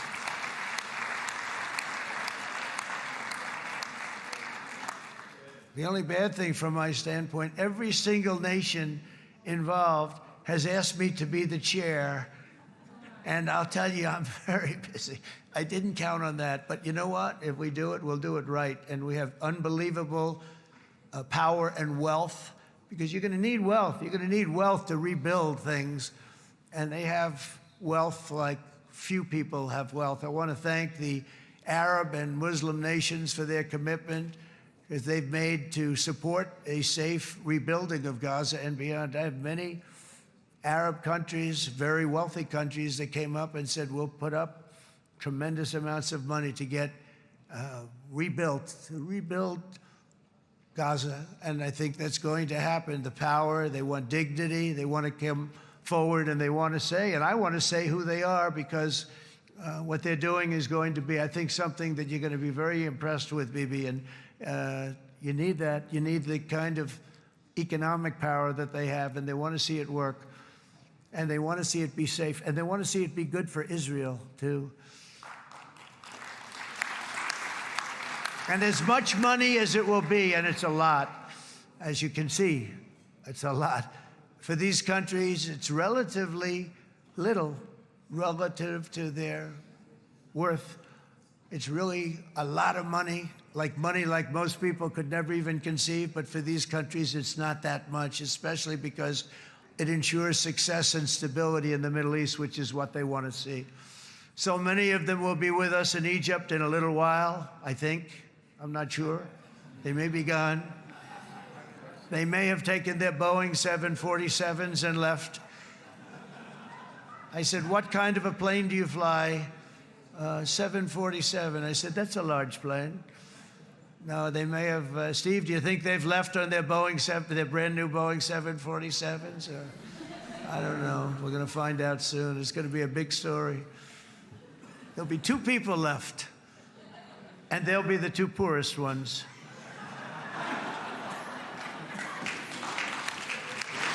But it will be the wealthiest and most powerful group of nations. So the group that we have assembled, that's waiting for us, is the wealthiest and most powerful group ever assembled at one time. There has never been a group like this. And they're only looking for good. They want good. They're going to do good. And as those commitments are made, I'm going to let the world know who's doing it, because they really deserve to get the credit. And some of them probably won't want the credit, but they deserve it. It's more obvious than ever that the productive and responsible nations of this region should not be enemies or adversaries. You should be partners and eventually even friends, and that's what's going to happen. I know it. Together you can stand against the forces of chaos. Yeah, you go ahead. That's an important point.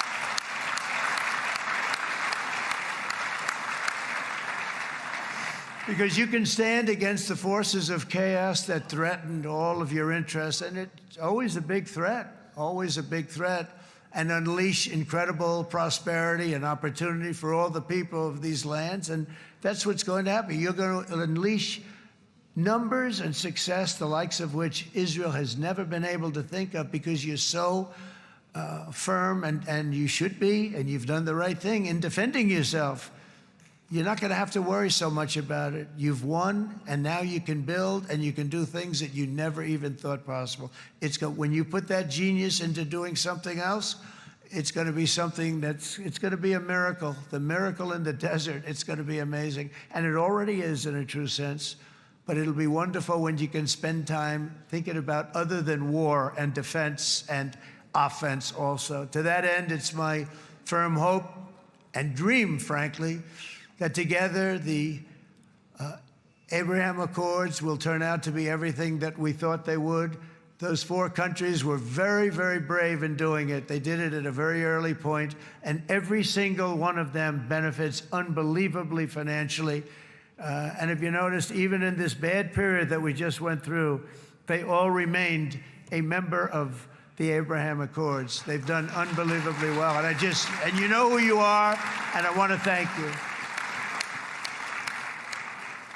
And they've stayed because of loyalty, but they've also stayed because it was really good business. They've made a lot of money being members, and you're going to all, I hope that every one of the countries that we're seeking, Jared, I hope they join quickly. No games, no nothing. Just join, get it. It's going to be a great peacemaker.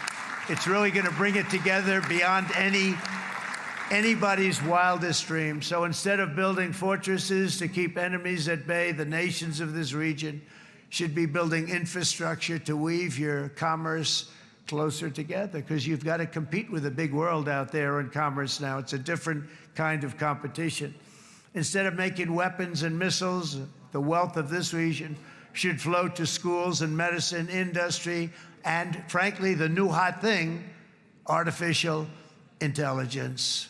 It's a lot of intelligence you're going to have to be thrown off to pay back these sums of money that they're doing. But that's really the hot one.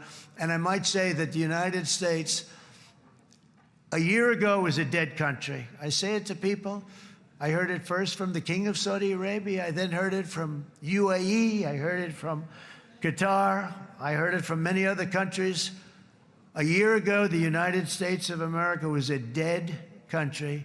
Now it's the hottest country anywhere in the world. It is the hottest. There's no question about it.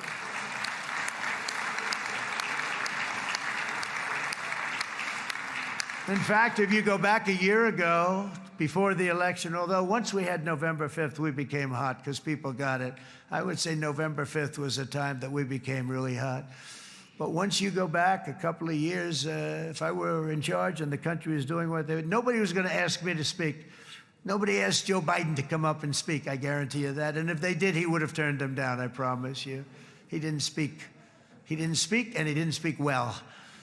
But all of the countries in the Middle East, it could have, what we're doing now, it could have happened a long time ago, but it was strangled and set back almost irretrievably by the administrations of Barack Obama and then Joe Biden. It was, there was a hatred toward Israel. There was an absolute hatred.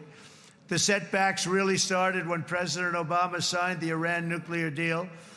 This was a disaster for Israel, and it was a disaster for everyone. And I remember that Bibi Netanyahu came to the United States and worked so hard to try and get Obama not to do that deal.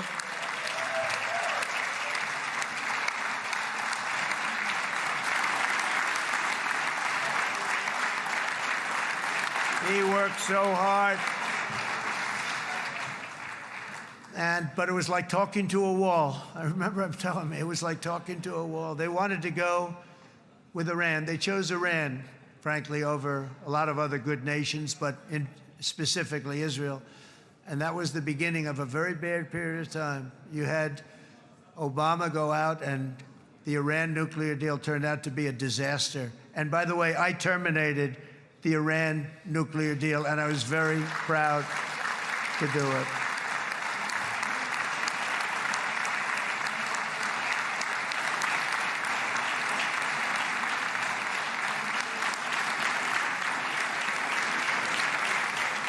Yet even to Iran, whose regime has inflicted so much death on the Middle East, the hand of friendship and cooperation is open. I'm telling you, they want to make a deal. That's all I do in my life. I make deals. I'm good at it. I've always been good at it. And I know when they want. Even if they said, we don't want to make a deal, I can tell you they want to make a deal. All right, they do. They want to make a deal, and we're going to see if we can do something, because this is crazy what's happening, and we're not going to have this anymore. Neither the United States nor Israel bear the people of Iran any hostility. We merely want to live in peace. We don't want any looming threats over our heads, and we don't want to even think in terms of nuclear destruction. It's not going to happen, never will happen.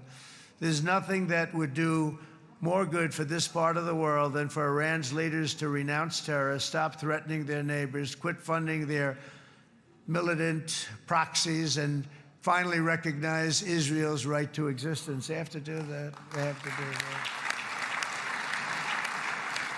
that. And to Iran, and as you know, this is not said out of weakness. There's no weakness.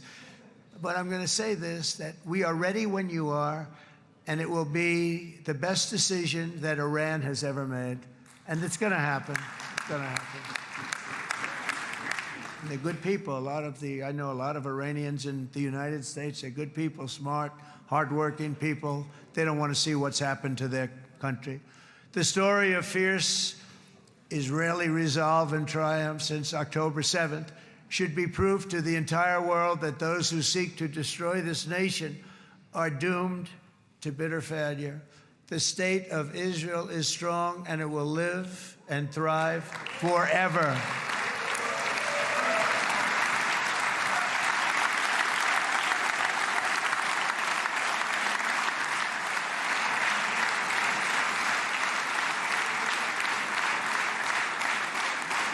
And that is why Israel will always remain a vital ally of the United States of America.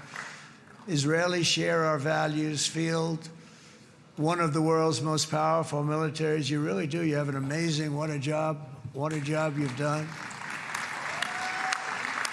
And have one of the most innovative economies on earth. Those are just a few of the reasons why I'm proud to be the best friend that Israel has ever had. And they all say it in the White House. They all say it. I guess it's true because everybody says it, baby. You said it today. Thank you. But as president, I terminated the disastrous Iran nuclear deal, and ultimately I terminated Iran's nuclear program with things called B-2 bombers. It was swift, and it was accurate, and it was a military beauty. I authorized the spending of billions of dollars, which went to Israel's defense, as you know. And after years of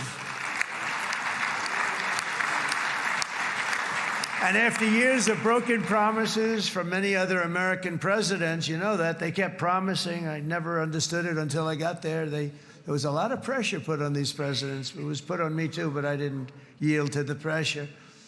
But every president for decades said, we're going to do it.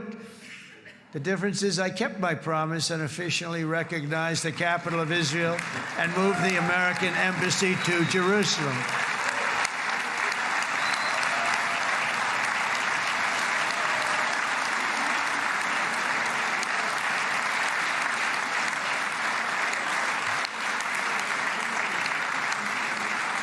Isn't that right, Miriam?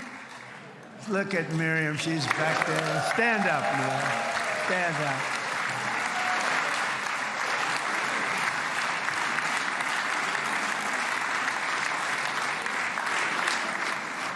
Miriam and Sheldon would come into the office. They'd call me. He'd call me. I think they had more trips to the White House than anybody else I can think of. Look at her sitting there so innocently. She's got $60 billion in the bank, $60 billion. And I think she's saying no more. And she loves Israel, but she loves it, and they would come in, and her husband was a very aggressive man, but I loved him.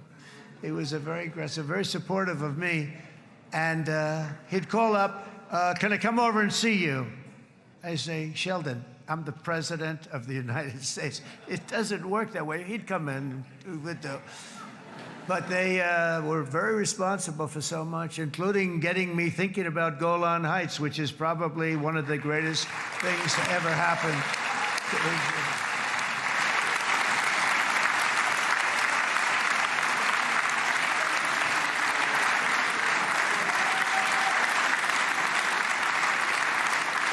Miriam, stand up, please. She really is. I mean, she loves this country.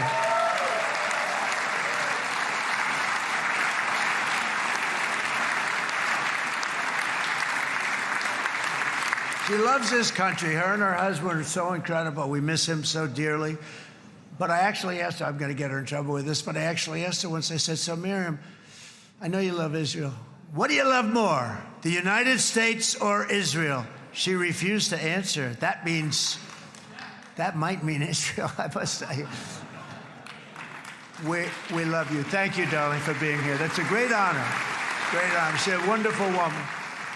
She is a great woman. I've always stood for the people of this community, and I always will. I'll always be with you. I'm always going to be with you. I guess maybe something could happen to change my mind. Somebody that's really stupid gets into office and wants to do really bad things, but that's about it. We don't think we're going to have that happen. I hope we're not going to have that happen. And this man is a good man right here. These two men are good men right here.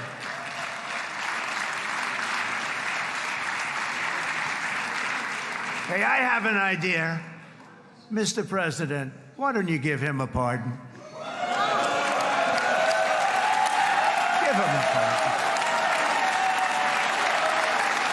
Come on.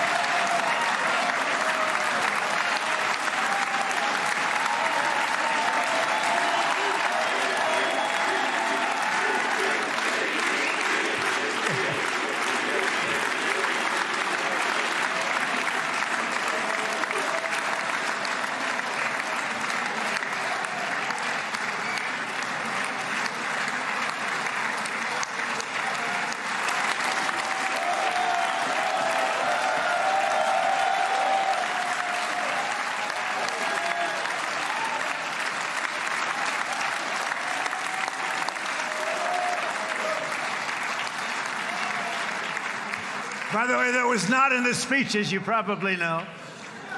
But I happen to like this gentleman right over here, and it just seems to make so much sense. You know, whether we like it or not, this has been one of the greatest wartime presidents. This has been one of the greatest wartime presidents. And Cigars and champagne, who the hell cares about that?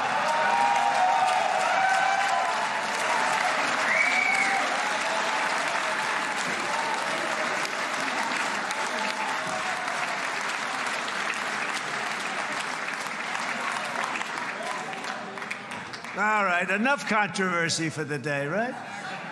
Actually, I don't think it's very controversial. So, you know, I mean, I see so popular. You are a very popular man. You know why? Because you know how to win.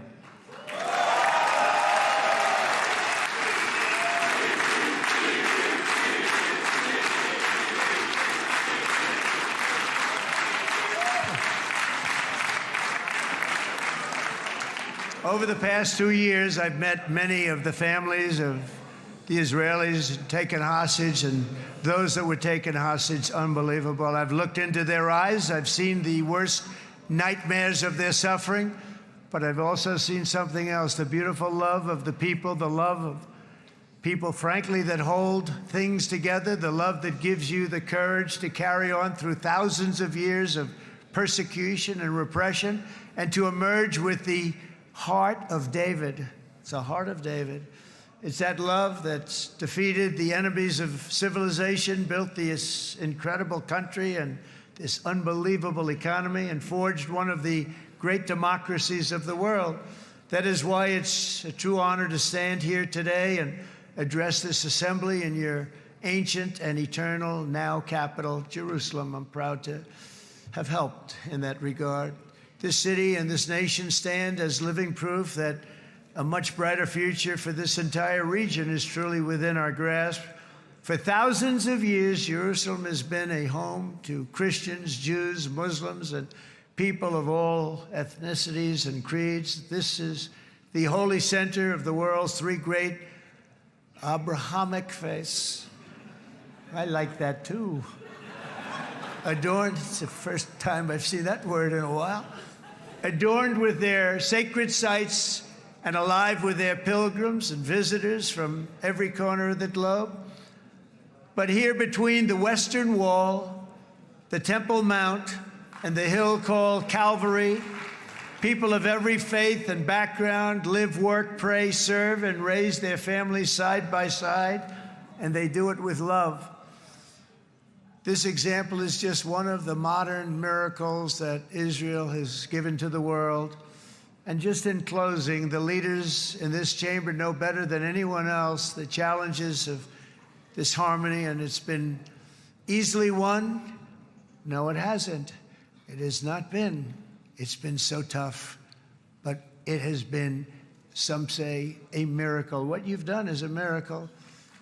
Look at your size. Look at your chances when it all started. And you know, if you think about it, you are safer today, stronger today, and more respected today than at any time in the history of Israel. Think of it. People used to say it wouldn't exist. They don't say that anymore, do they? Yet if safety, security, and coexistence can thrive here in the winding alleys and ancient paths of Jerusalem, then surely peace and respect can flourish among the nations of the broader Middle East. The God who once dwelled among his people in this city still calls us, in the words of Scripture, the turn from evil and do good, to seek peace and pursue it. So he still whispers truth into the hills and knolls and valleys of his magnificent creation, and he still writes hope into the hearts of his children all over the world. And that is why even after 3,000 years of pain and conflict, the people of Israel have never given up from the threats of Zionism, from all sorts of threats. You want the promise of Zion. You want the promise of success and hope and love and God. And the people of America have never lost faith in the promise of a great and blessed future for all of us. From the very first day that modern Israel was founded, we have stood together through thick and thin of setbacks, and through victory and defeat, through glory and heartache. We have built industries together. We have made discoveries together. We have confronted evil together, and we have waged war together, and perhaps, most beautifully of all, we have made peace together. And this week, against all odds, we have done the impossible and brought our hostages home.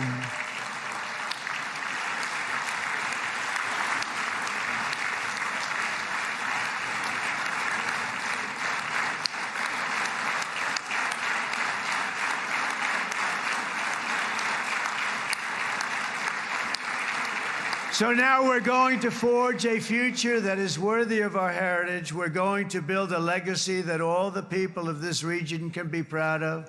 New bonds of friendship, cooperation, and commerce will join Tel Aviv to Dubai, Haifa to Beirut, Jerusalem to Damascus, and from Israel to Egypt, from Saudi Arabia to Qatar, from India to Pakistan, from Indonesia to Iraq, from Syria to Bahrain, Turkey to Jordan, the United Arab Emirates to Oman, and Armenia to Azerbaijan, another war that I just settled. We are going to have hope, harmony, opportunity, and happiness here in the spiritual and geographic center of the entire world. That's what you are. Israel, America, and all of the nations of the Middle East will soon be safer, stronger, greater, and more prosperous than ever before.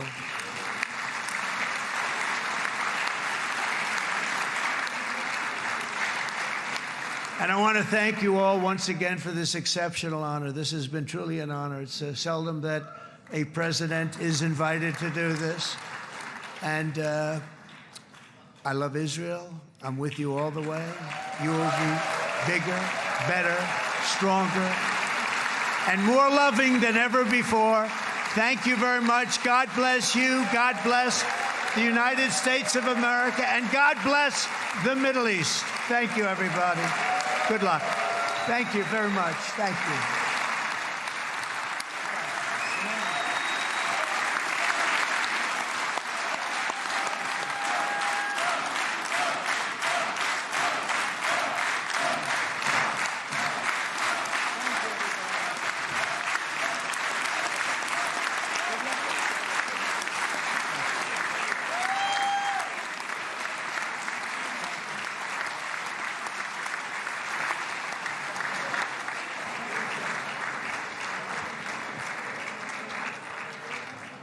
אני מודה לנשיא ארצות הברית של אמריקה על דבריו.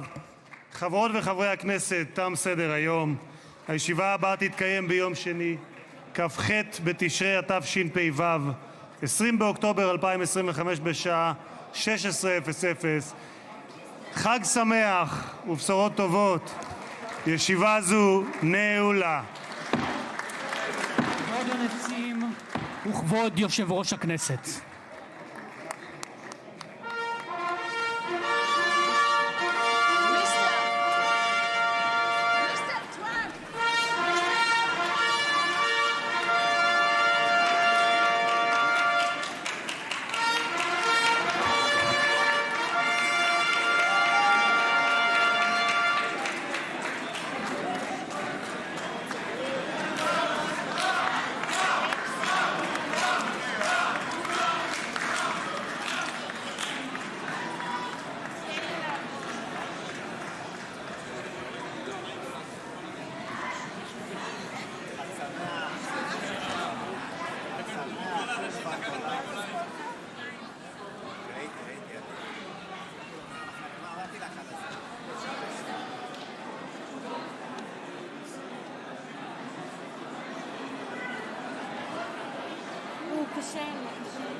עד ליציאת פמליית נשיא ארצות הברית מהמשכן. תודה.